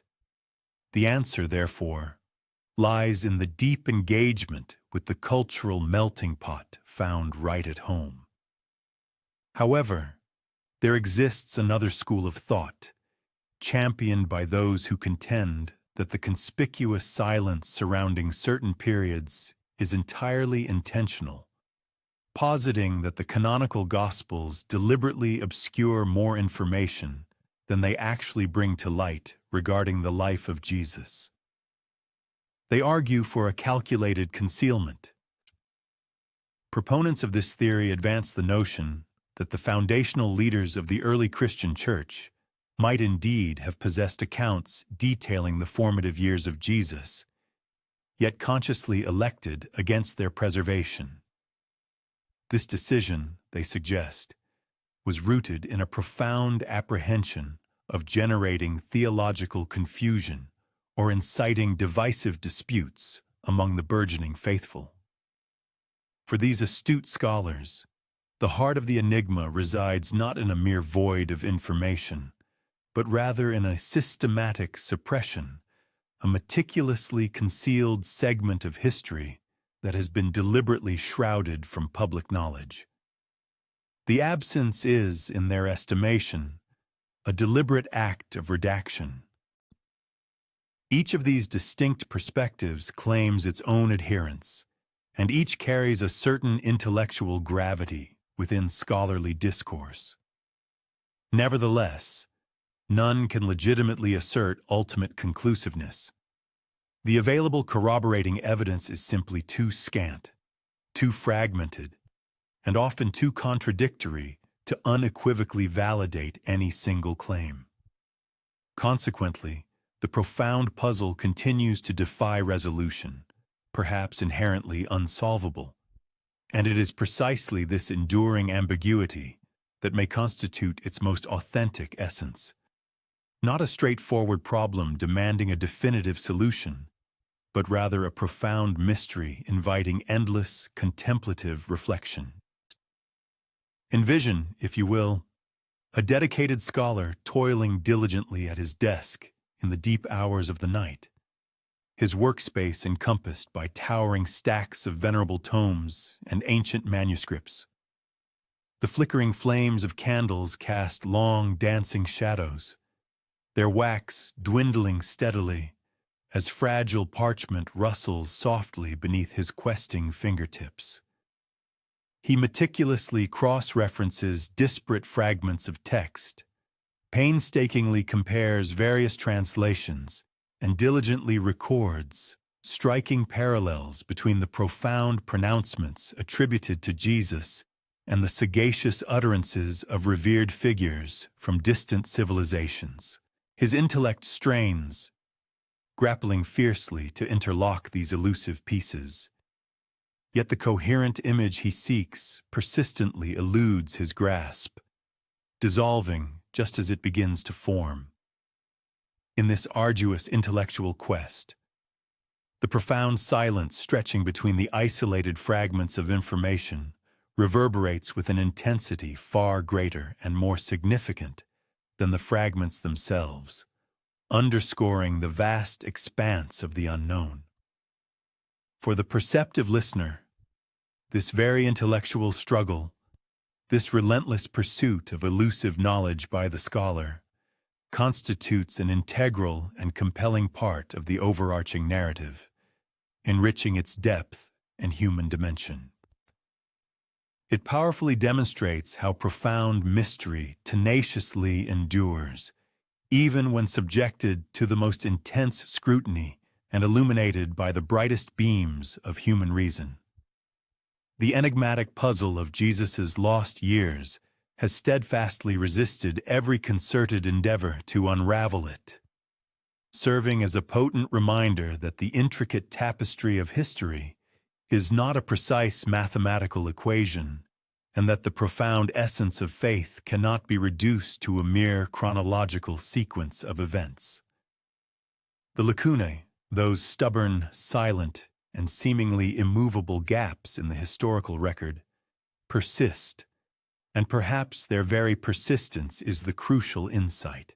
The puzzle does not implore to be definitively solved, but rather to be patiently lived with, to be assimilated into our understanding. It calls for an acceptance that what remains missing may, in fact, continue to remain absent. It compels us to recognize that the profound silence itself, in its eloquent stillness, imparts a valuable lesson in humility. Thus, the scholar's intricate puzzle transforms from a potential conduit to absolute certainty into a poignant reminder of the inherent limitations of human knowledge. It underscores the profound truth that certain pivotal chapters of history are not inscribed with the indelible clarity of ink, but are instead penned in the enduring, elusive script of mystery. As one gently closes their eyes, one might visualize those scattered, disparate fragments resting upon a table, They stubbornly refuse to coalesce into a seamless whole, no matter how diligently one attempts to arrange them. Yet, taken collectively, they subtly hint at a reality far grander than the sum of their individual components. They softly whisper of a narrative that transcends mere words, of years that remain hidden yet possess an undeniable, potent influence, and of a profound silence that paradoxically continues to articulate profound truths. To even entertain the notion that Jesus might have journeyed beyond the familiar landscapes of Judea, potentially acquiring wisdom from foreign sages or assimilating profound insights from diverse spiritual traditions, is to tentatively approach a conceptual frontier that a significant segment within the Church has, for an extended period, meticulously safeguarded. It is to trespass on hallowed ground. Orthodoxy, in its foundational tenets, steadfastly insists upon Christ's singular uniqueness, advocating the belief that his teachings originated not from a syncretic blending of various cultures, but solely from an unadulterated, direct divine revelation. To concede any discernible influence from regions such as Egypt, India, or Persia would be to imply that his inherent authority was not entirely transcendent and celestial, but rather partially human, gleaned from personal encounters, borrowed from earthly instructors, and consequently shaped by the very temporal world he ultimately sought to redeem. For many centuries, such intriguing suggestions were met with profound suspicion and outright condemnation. The ecclesiastical councils responsible for establishing the biblical canon rigorously emphasized the paramount importance of doctrinal unity and spiritual purity, diligently striving to shield the nascent faith from what they perceived as dangerous delusion. Jesus was to be unequivocally revered as the Son of God, not as a peripatetic seeker who painstakingly assembled disparate fragments of truth from a multitude of foreign lands. To assert anything contrary to this established dogma was to risk the catastrophic unraveling of the very fabric of orthodox belief.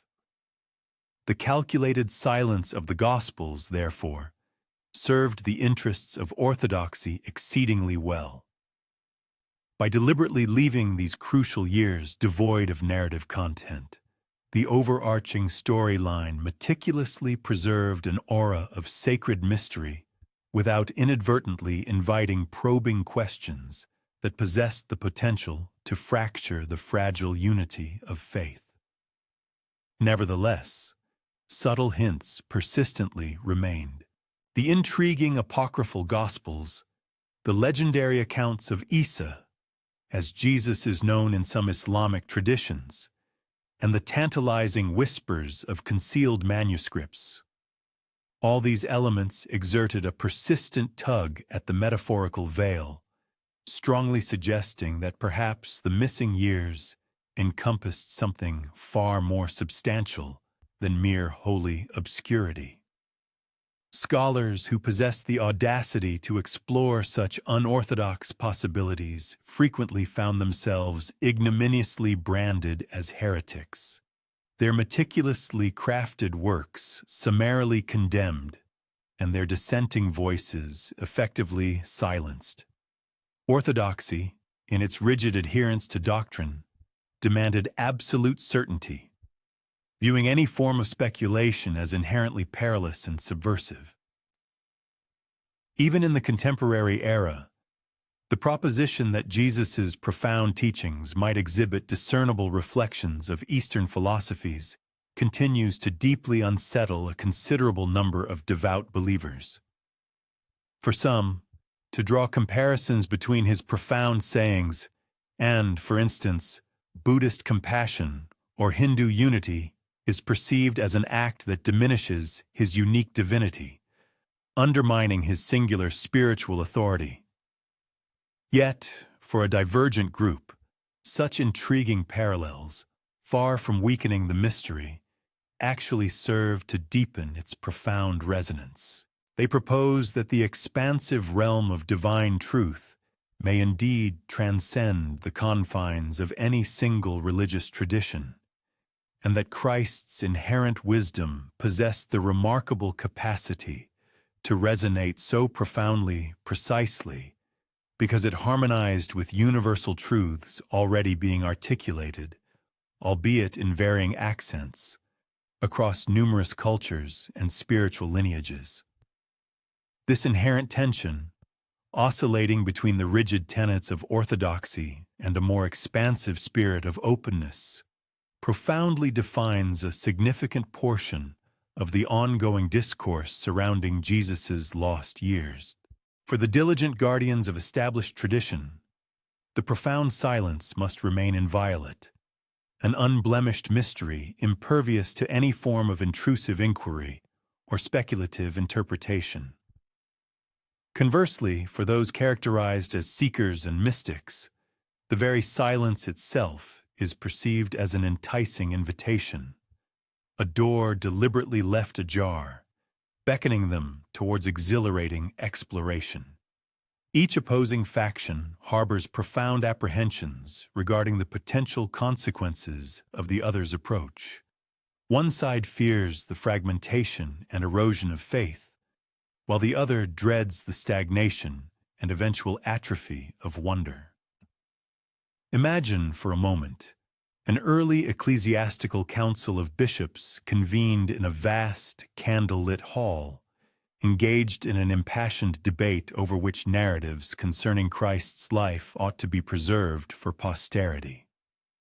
Resting upon a central table, a fragile scroll details Jesus' purported studies in various foreign lands. Some voices within the assembly passionately advocate for its inclusion, emphasizing how such an account portrays a Christ actively engaged with the broader world. Others, however, gravely shake their heads, issuing stern warnings that such tales would invariably confuse the faithful, subtly implying that salvation might not be an exclusively divine prerogative. Ultimately, following fervent deliberation, the scroll is conscientiously set aside, destined to gradually recede into the annals of silence. Orthodoxy, in this scenario, triumphs not by offering comprehensive answers to every perplexing question, but rather by assiduously ensuring that potentially disruptive questions remain unasked and unspoken. And yet, the questions themselves possess an indomitable spirit. They invariably endure. They resurface with compelling regularity in every successive generation, manifesting in the earnest inquiries of every scholar who dares to ask, and in the subconscious recognition of every attentive listener who perceives subtle echoes of Eastern wisdom woven into the very words spoken in the ancient region of Galilee. Orthodoxy may diligently guard the sacred silence, but it possesses no power to eradicate the inherent human longing for deeper understanding. The enigma of the lost years persists as a quiet yet persistent challenge, continuously pressing against the carefully constructed boundaries of dogmatic certainty. This very tension, this dynamic interplay of opposing forces, constitutes an intrinsic element of the mystery's profound allure. Faith and doubt, sacred tradition and imaginative speculation, diligent preservation and intrepid exploration. All these multifaceted aspects converge and find their meeting point within the eloquent silence of those pivotal 18 years. The fundamental challenge posed to orthodoxy transcends mere historical accuracy. It delves into the very essence of how humanity chooses to confront the unknown. Do we opt to firmly close the door, thereby preserving the mystery in its pristine, undisturbed state? Or do we bravely open it wide, willingly embracing the inherent risk of being profoundly transformed by what we might discover? As the night descends and deepens, one might once again visualize the profound silence, not as an empty void, but rather as an energetically charged space, humming with a multitude of questions that stubbornly refuse to subside. Orthodoxy has valiantly endeavored to hold this silence in an unmoving stasis, yet, much like the untamed wind, it persistently shifts, continues to whisper, and perpetually extends an invitation to deeper inquiry. Perhaps the ultimate challenge lies not in the act of fracturing established faith, but rather in discovering a harmonious way to allow both faith and the profound mystery to coexist and breathe freely together. When the profound silence enveloping Jesus' lost years is re-envisioned not as a mere void or absence, but rather as a period of intense formation and shaping, a novel and compelling perspective begins to emerge. That those hidden years may well have constituted a sophisticated form of curriculum, a prolonged and understated education meticulously preparing him for the momentous mission that lay ahead. This was not an education confined solely to the deciphering of ancient scrolls and the structured environment of traditional classrooms, but rather an immersion in the more profound, indelible lessons gleaned from life itself. These invaluable teachings were imparted by the diverse individuals he encountered, the varied landscapes he traversed, and the quiet, inexorable passage of time itself. Some revered traditions vividly imagine him diligently learning from venerable sages, profound mystics, and insightful priests in far-flung, distant lands. Other narratives, conversely, envision him firmly rooted within the humble confines of Nazareth, his character profoundly shaped by the enduring rhythms of family life and the disciplined demands of daily labor. Regardless of the specific geographical context, the lost years, when viewed through this lens, undeniably transform into a veritable school of hidden wisdom, a period during which the quintessential teacher of eternity himself assumed the role of an earnest student. His subsequent parables, characterized by their deceptive simplicity yet profound depth, resonate with the authentic weight of lived experience, as if every vivid image had been profoundly absorbed and assimilated in silence long before it was ever articulated aloud. Consider, for instance, the remarkable frequency with which his profound pronouncements draw rich imagery from the natural world. The carefree birds of the air, the resplendent lilies of the field, the unassuming mustard seed that remarkably grows into a vast shelter for countless creatures. Such evocative images are assuredly not gleaned from the dusty pages of ancient scrolls. They are instead meticulously gathered from countless hours of patient observation, of profound and sustained noticing of the world around him. Indeed, the hidden years may very well have been replete with precisely such attentive noticing, constituting a rigorous form of spiritual training in perceiving the divine essence within the most ordinary and mundane aspects of existence. Furthermore, there existed a distinct, albeit hidden curriculum embedded within the practice of work. The craft of carpentry, for example, inherently demands an unwavering patience, an exacting precision, and a formidable endurance. It imparts crucial lessons regarding the inherent strength of various materials, the invaluable worth of steady, skilled hands, and the absolute necessity of constructing robust foundations that are built to withstand the test of time. Later, when Jesus eloquently spoke of yokes made easy or of houses built upon solid rock, it is plausible that he was not merely employing abstract metaphor, but rather drawing directly from a wellspring of deeply ingrained, lived memory. His profound spiritual authority, therefore, was perhaps shaped in no small part by the rigorous discipline inherent in physical labor. And then there was the profound curriculum of suffering. Life in the region of Galilee was, by no means, exempt from considerable hardship. Pervasive poverty, the oppressive reality of Roman occupation, and widespread social unrest collectively exerted an immense burden upon the daily existence of its inhabitants. If Jesus indeed lived quietly among his people during these years, he would undoubtedly have borne witness to injustice firsthand, intimately felt the gnawing struggles of the impoverished, and shared deeply in the common burdens of ordinary existence. Consequently, later, when he proclaimed the transformative good news for the poor, announced freedom for the oppressed, and offered rest for the weary, his powerful words conveyed not merely abstract theological theory, but rather the profound resonance of lived compassion. To contemplate the lost years in this manner is to perceive them not as blank, empty pages in the historical record, but rather as a period of profound, hidden preparation. The very silence itself thus becomes an integral component of the overarching lesson. It suggests that true wisdom is not invariably imparted through grand spectacle or overt display, but rather cultivated through the quiet virtues of patience, diligent labor, and sustained, mindful attention.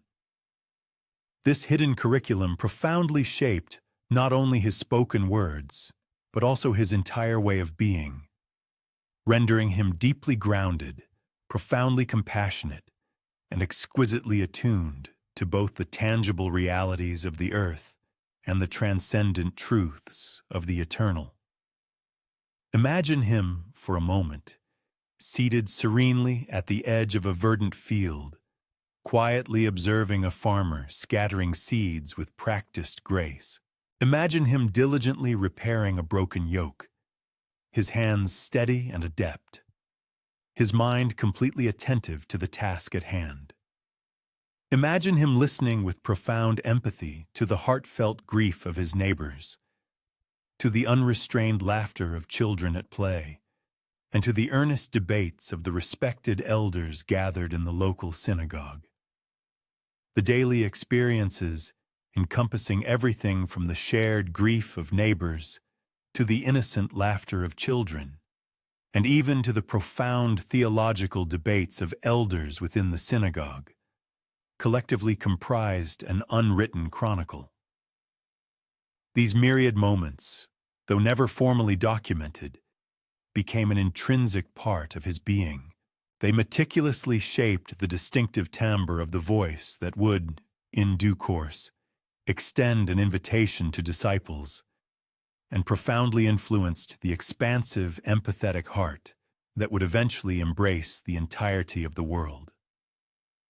This particular concept encapsulates a subtle yet profoundly illuminating truth. Our own undisclosed years, those prolonged seasons characterized by patient anticipation, a state of anonymity, or the performance of routine labor, may similarly constitute an unacknowledged curriculum of personal development.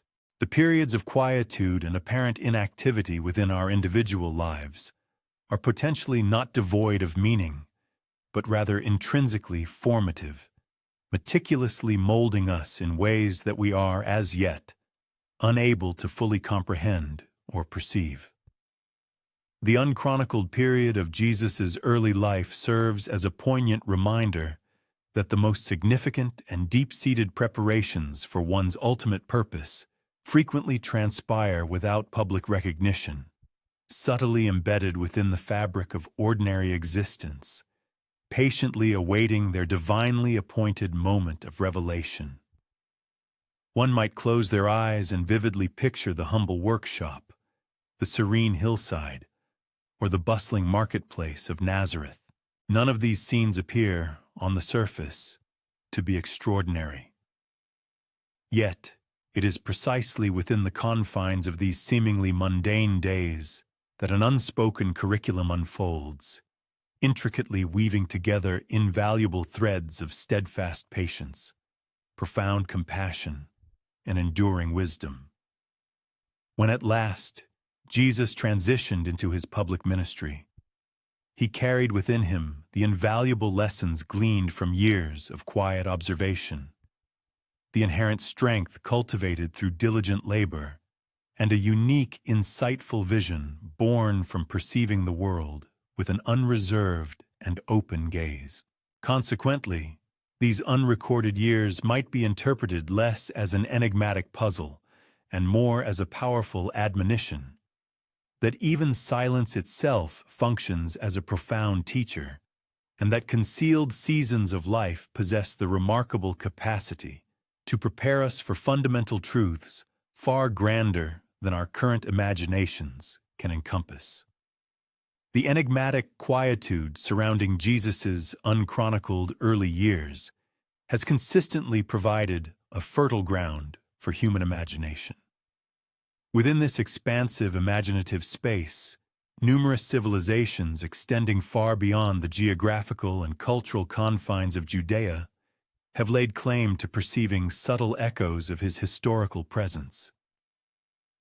Throughout the ancient land of India, venerable oral traditions recount the arrival of a revered spiritual figure from the Western territories, known by the appellation Isa, who reportedly pursued extensive studies among wise sages prior to his eventual return to his native region.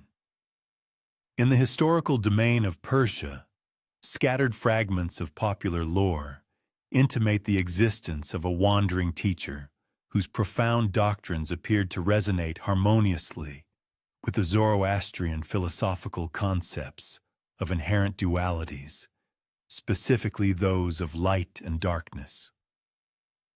Furthermore, within Britain, venerable medieval legends narrate the journey of a youthful Jesus, accompanying Joseph of Arimathea, purportedly gracing the verdant inclines of Glastonbury with his presence.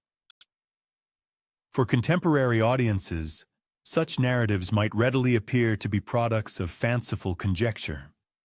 Nevertheless, they subtly disclose a deeper, more fundamental human impulse, a pervasive and universal longing to intricately connect the biographical details of Jesus with the rich cultural heritage of a multitude of global territories.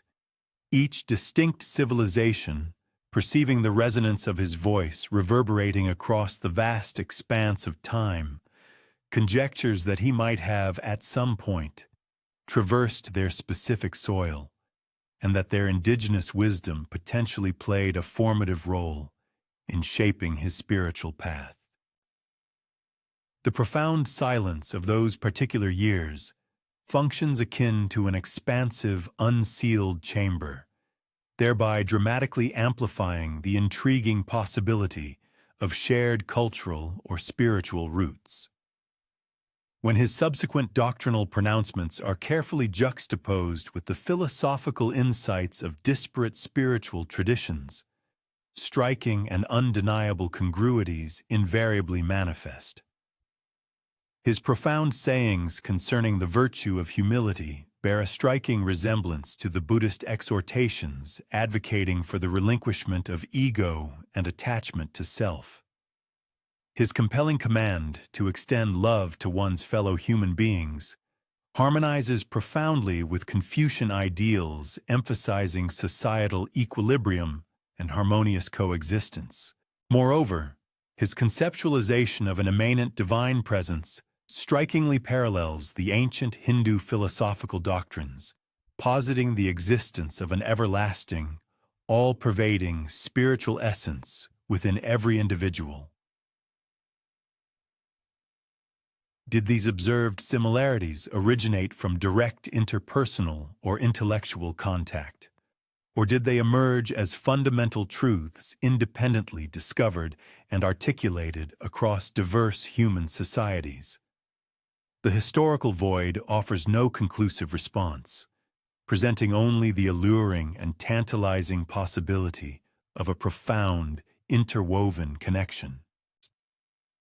What remains unequivocally clear is that Jesus' core message possessed an inherent and remarkable universality, enabling its reception and comprehension across a multitude of linguistic, cultural, and temporal contexts.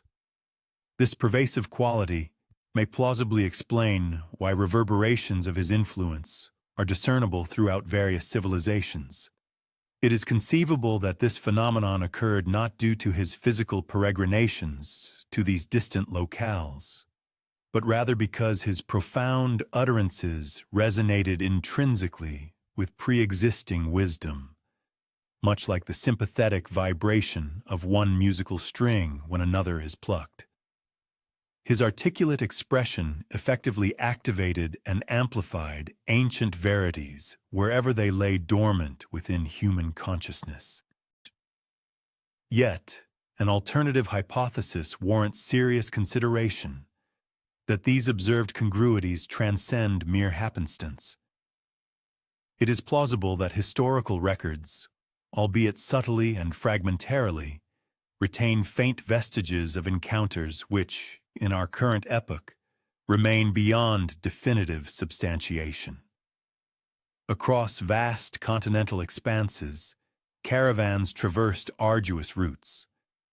Merchants conveyed not merely tangible commodities, but also intangible stories, and individuals devoted to the earnest pursuit of enlightenment frequently embarked on extensive voyages in quest of ultimate understanding. Within such a dynamic and interconnected global environment, it is not inconceivable that the youthful Jesus could have ventured to regions more distant than the canonical Gospels explicitly acknowledge, thereby implanting subtle murmurs that subsequently evolved into enduring mythologies. One might vividly imagine him traversing an extended pathway, with fine particulate matter ascending beneath his footsteps, towering mountain ranges silhouetted against the distant horizon, and unfamiliar dialects echoing throughout his immediate surroundings. A venerable instructor momentarily halts his own journey to acknowledge the young man's presence, imparting a piece of sage advice, an illustrative narrative, or a prophetic insight. The youthful inquirer attentively absorbs these offerings, internalizes them deeply, and subsequently continues his journey. Subsequently, in a geographically distinct region, those individuals who had the fortune to encounter him recalled not his precise appellation, but rather his compelling presence, his inquisitive nature, and his understated yet profoundly commanding demeanor. Over the span of multiple centuries, direct recollection gradually transmuted into mythical accounts, and these legends, in turn, became the faint, resonant reverberations we perceive and contemplate today. These resonant reverberations constitute an integral and harmonious element of the overarching enigma's intricate melody. They serve to impress upon us the notion that fundamental truth is not constrained by rigid geographical demarcations, that profound sagacity communicates effectively across diverse cultural landscapes, and that periods of quietude possess the remarkable capacity to transmit audible phenomena as effectively as they convey a mere absence of sound. The definitive certainty of whether Jesus genuinely traversed the territories of India, Persia, or Britain may forever elude our grasp. Nevertheless, the discernible and persistent echoes across various global cultures strongly imply that the narrative of his existence cannot be circumscribed within the boundaries of a solitary nation. His compelling story, much like the profound message he imparted, is intrinsically the shared patrimony of all humanity. One might close their eyes and visualize the cartography of the ancient globe. Intricate arteries of commerce and spiritual pilgrimages intricately intersect vast deserts, expansive seas, and formidable mountain ranges.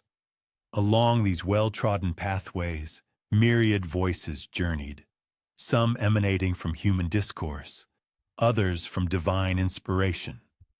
Conceivably, among these diverse travelers walked a young man whose physical peregrinations left no discernible historical trace, yet whose enduring reverberations persist, conveyed across the tapestry of civilizations akin to a faint, timeless murmur. What fundamental insight do the unrecorded years of Jesus' life impart to us, if not the profound instruction inherent in anonymity? For a substantial span approaching 2 decades of his earthly existence, the historical documentation remains entirely silent. No miraculous deeds are chronicled, no public discourses are transcribed, and no extensive travels are detailed within the canonical accounts. There is only an expansive quietude, stretching uninterruptedly across 18 years, resembling a concealed ravine situated discreetly between 2 prominent, discernible mountain summits. And yet, it is perhaps within this precise state of unremarked existence that humanity discovers the most timeless and enduring sagacity. True eminence frequently germinates and blooms unseen by the public eye. Seeds meticulously extend their intricate root systems deep into the fertile soil long before their delicate leaves finally pierce the ground's surface. Mighty rivers sculpt subterranean conduits unseen by human eyes before their waters finally break forth into the light of day. In a parallel fashion, the trajectory of Jesus' early life may have progressed, a period of concealed maturation laying the crucial groundwork for an abrupt and momentous disclosure. The canonical Gospels transition abruptly from his infancy to his adult years, from his early visit to the temple to his baptism, thereby compelling us to ponder the events that transpired during the intervening period of quietude. The resolution to this profound inquiry might be remarkably straightforward. He was simply existing, patiently anticipating, progressively maturing in wisdom and character, and remaining largely unobserved by the wider world. Anonymity should not be equated with a void or an absence of meaningful activity. Rather, it represents the gradual accretion of inner fortitude, the assiduous molding of one's intrinsic nature, and the serene assimilation of worldly experiences. Within a state of unremarked existence, an individual's spirit cultivates profound resilience, genuine modesty, and expansive empathy.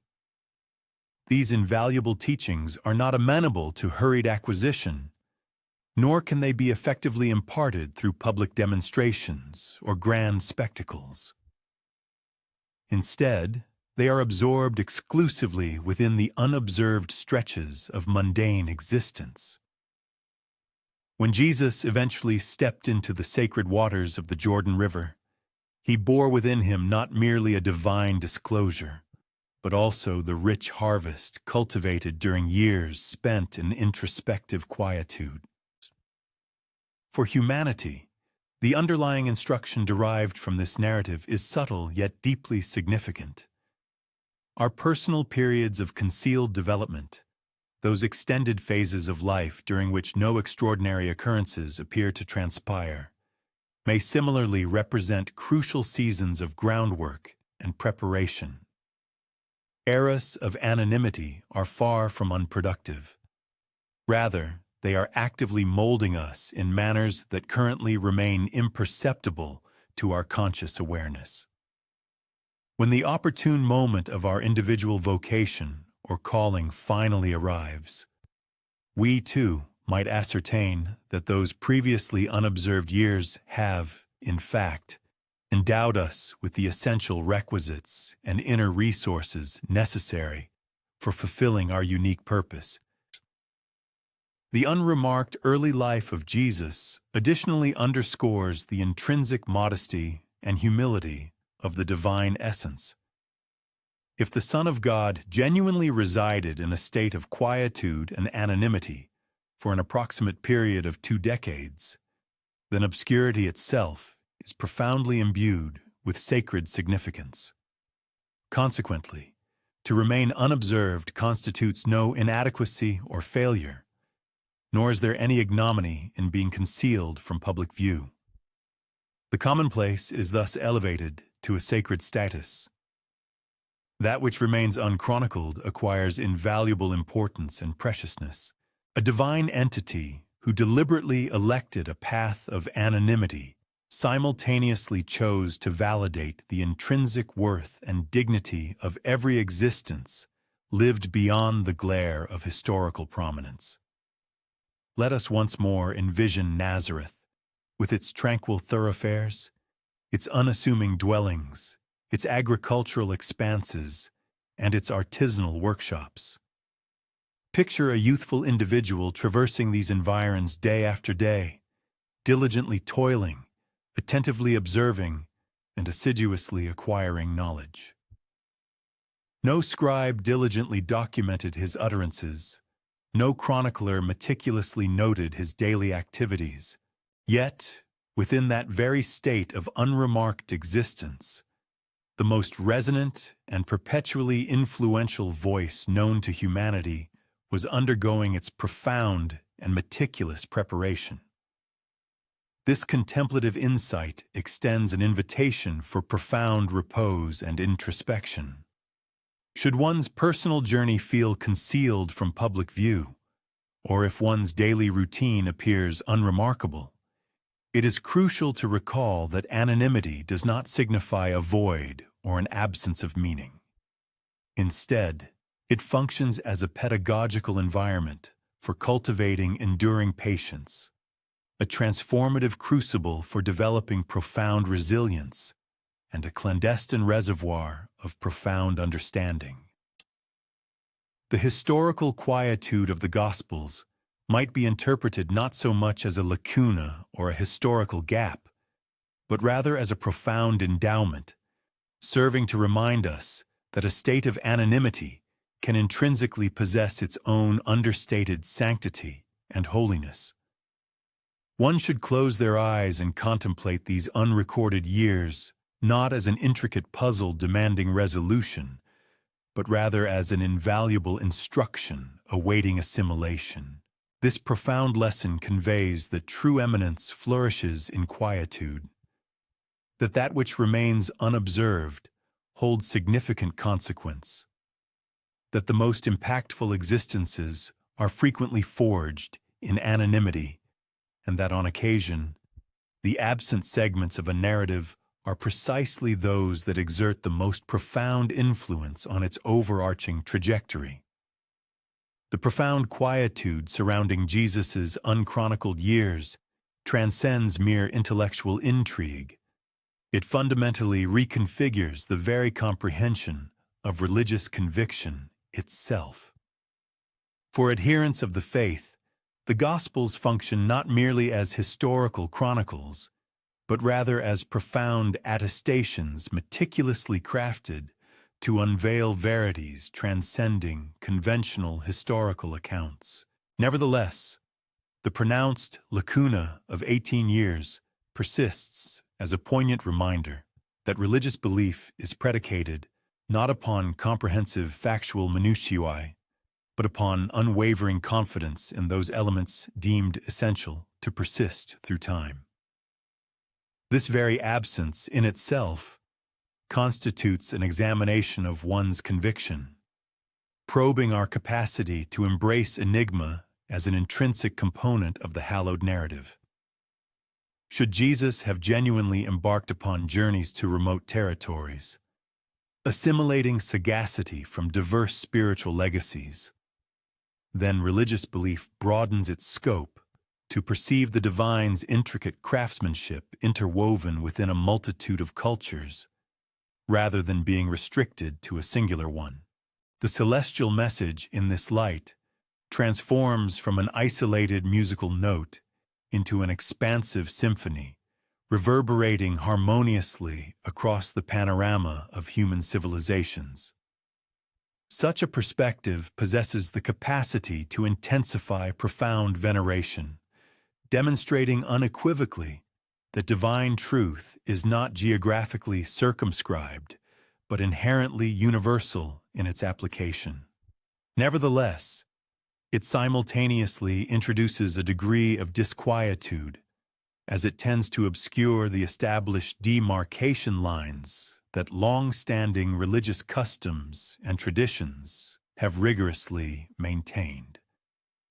Conversely, if Jesus resided discreetly within Nazareth, concealed in a state of anonymity, then religious conviction is confronted with a distinct form of challenge.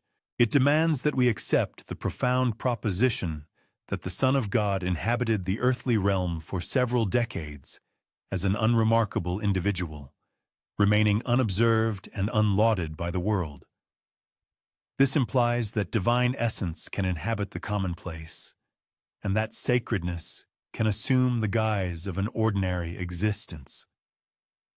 This particular interpretation consecrates daily life, serving to impress upon adherents that the hallowed is discoverable not solely within extraordinary supernatural occurrences, but also within periods of quietude, diligent exertion, and steadfast forbearance.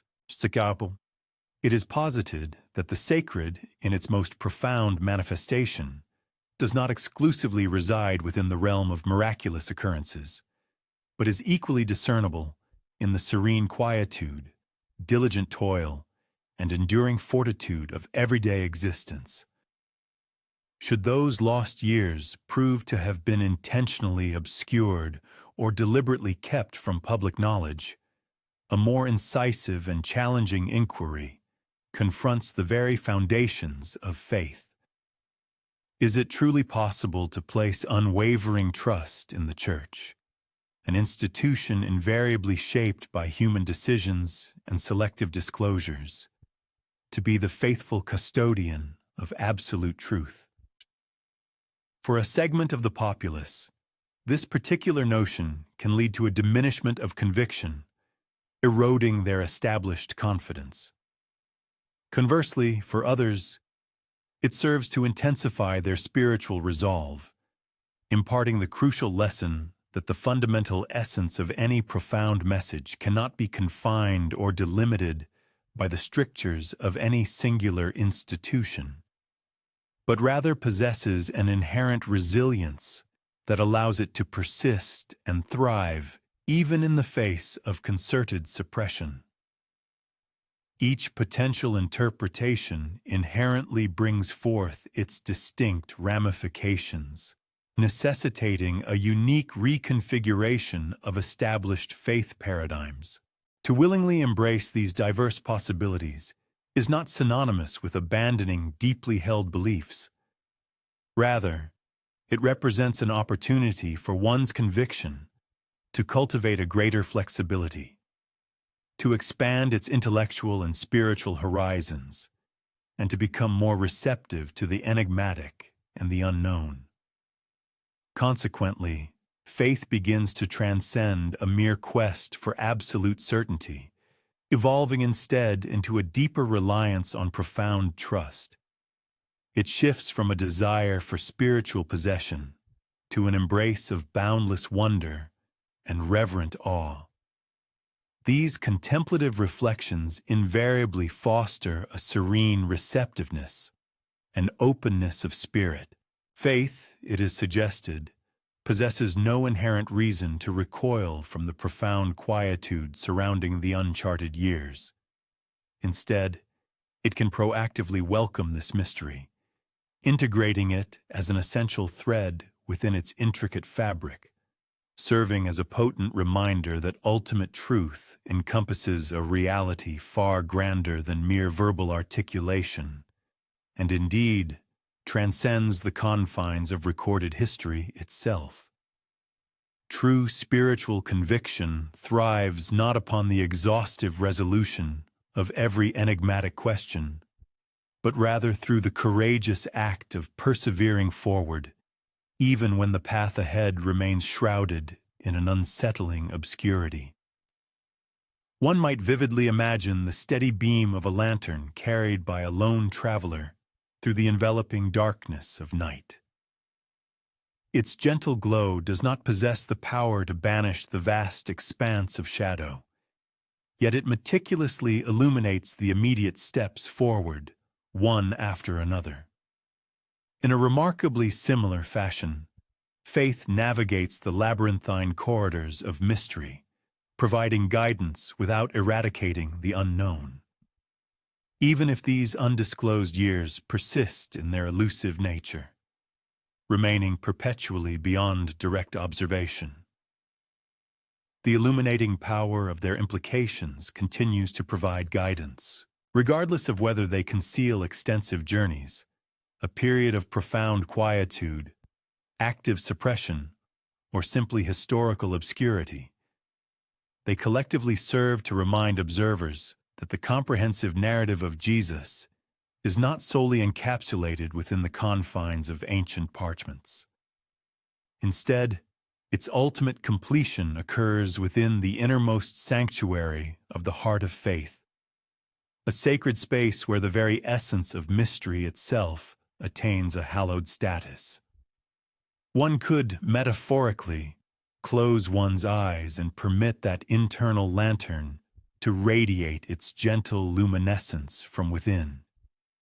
It does not furnish explicit explanations for the encompassing silence, but it imbues that silence with a sense of manageability, rendering it endurable.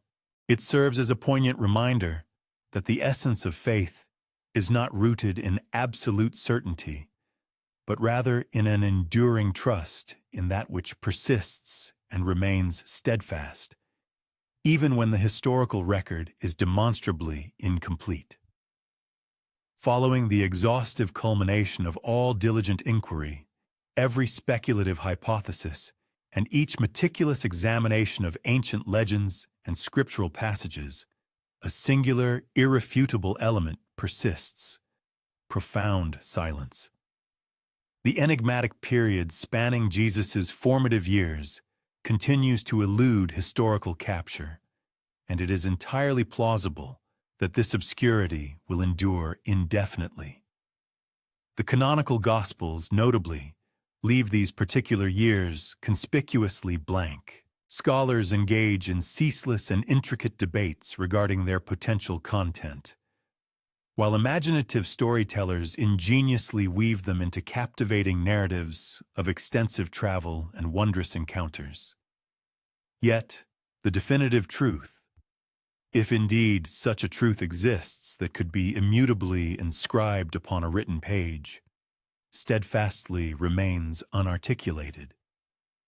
Yet this pervasive silence is far from being a void. Rather, it possesses an inherent resonance that has captivated the collective imagination across countless centuries, drawing pilgrims, mystics, historians, and dreamers alike into its compelling orbit. The existence of these missing years serves as a powerful testament to the inherent incompleteness of all historical accounts. Furthermore, they underscore the profound truth that sacred lives, in their boundless complexity, cannot be fully contained or adequately represented by parchment alone. Indeed, that which persists in an unarticulated state frequently wields a potency comparable to, if not exceeding, that which is overtly proclaimed.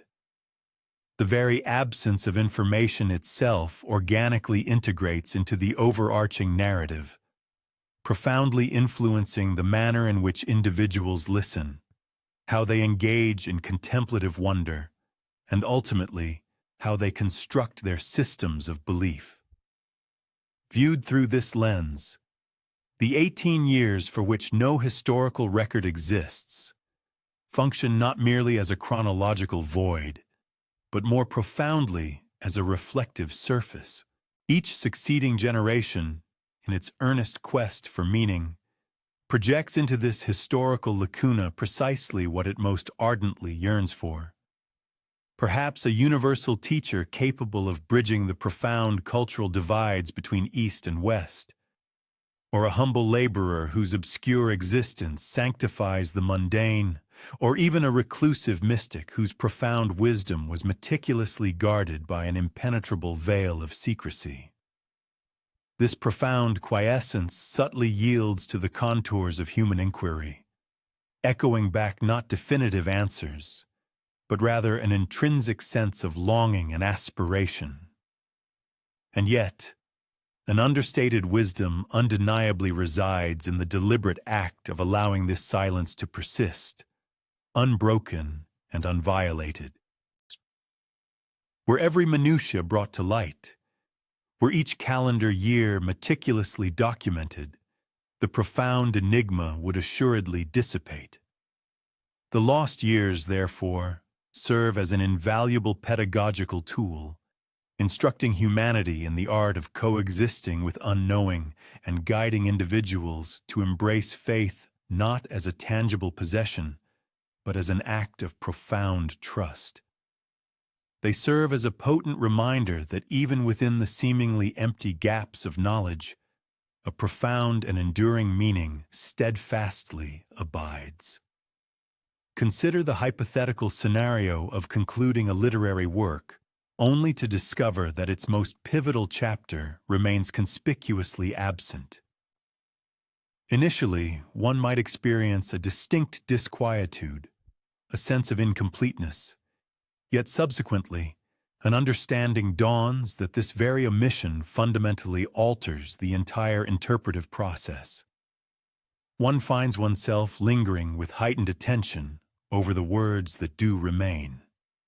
A careful, almost investigative search commences within the silences interspersed between them. The imagination is then permitted to roam freely, unconstrained by explicit narrative. In this manner, the absence itself transcends a mere void, becoming an intrinsic component of the story, shaping its internal dynamics and influencing its overall resonance. Thus, a similar dynamic pertains to the earthly existence of Jesus of Nazareth. For the attentive listener tonight, this culminating insight lingers with particular import. That which remains unspoken may possess a sanctity equal to, if not greater than, that which is explicitly articulated. The pervasive quietude surrounding the unrecorded years should not be perceived as a deficiency or an imperfection in the historical narrative. Rather, it functions as an intrinsic characteristic, serving as a powerful reminder that profound truth frequently takes refuge within the shadows, patiently awaiting discovery, yet often eluding complete and definitive comprehension.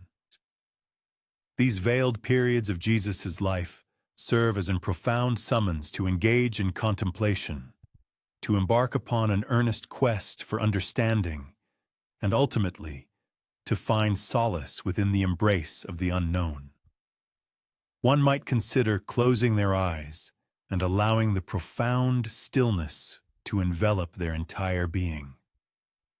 This is not a silence indicative of emptiness or absence, but rather one pregnant with depth, imbued with a palpable presence, and resonant with hidden truths that lie perpetually just beyond immediate grasp.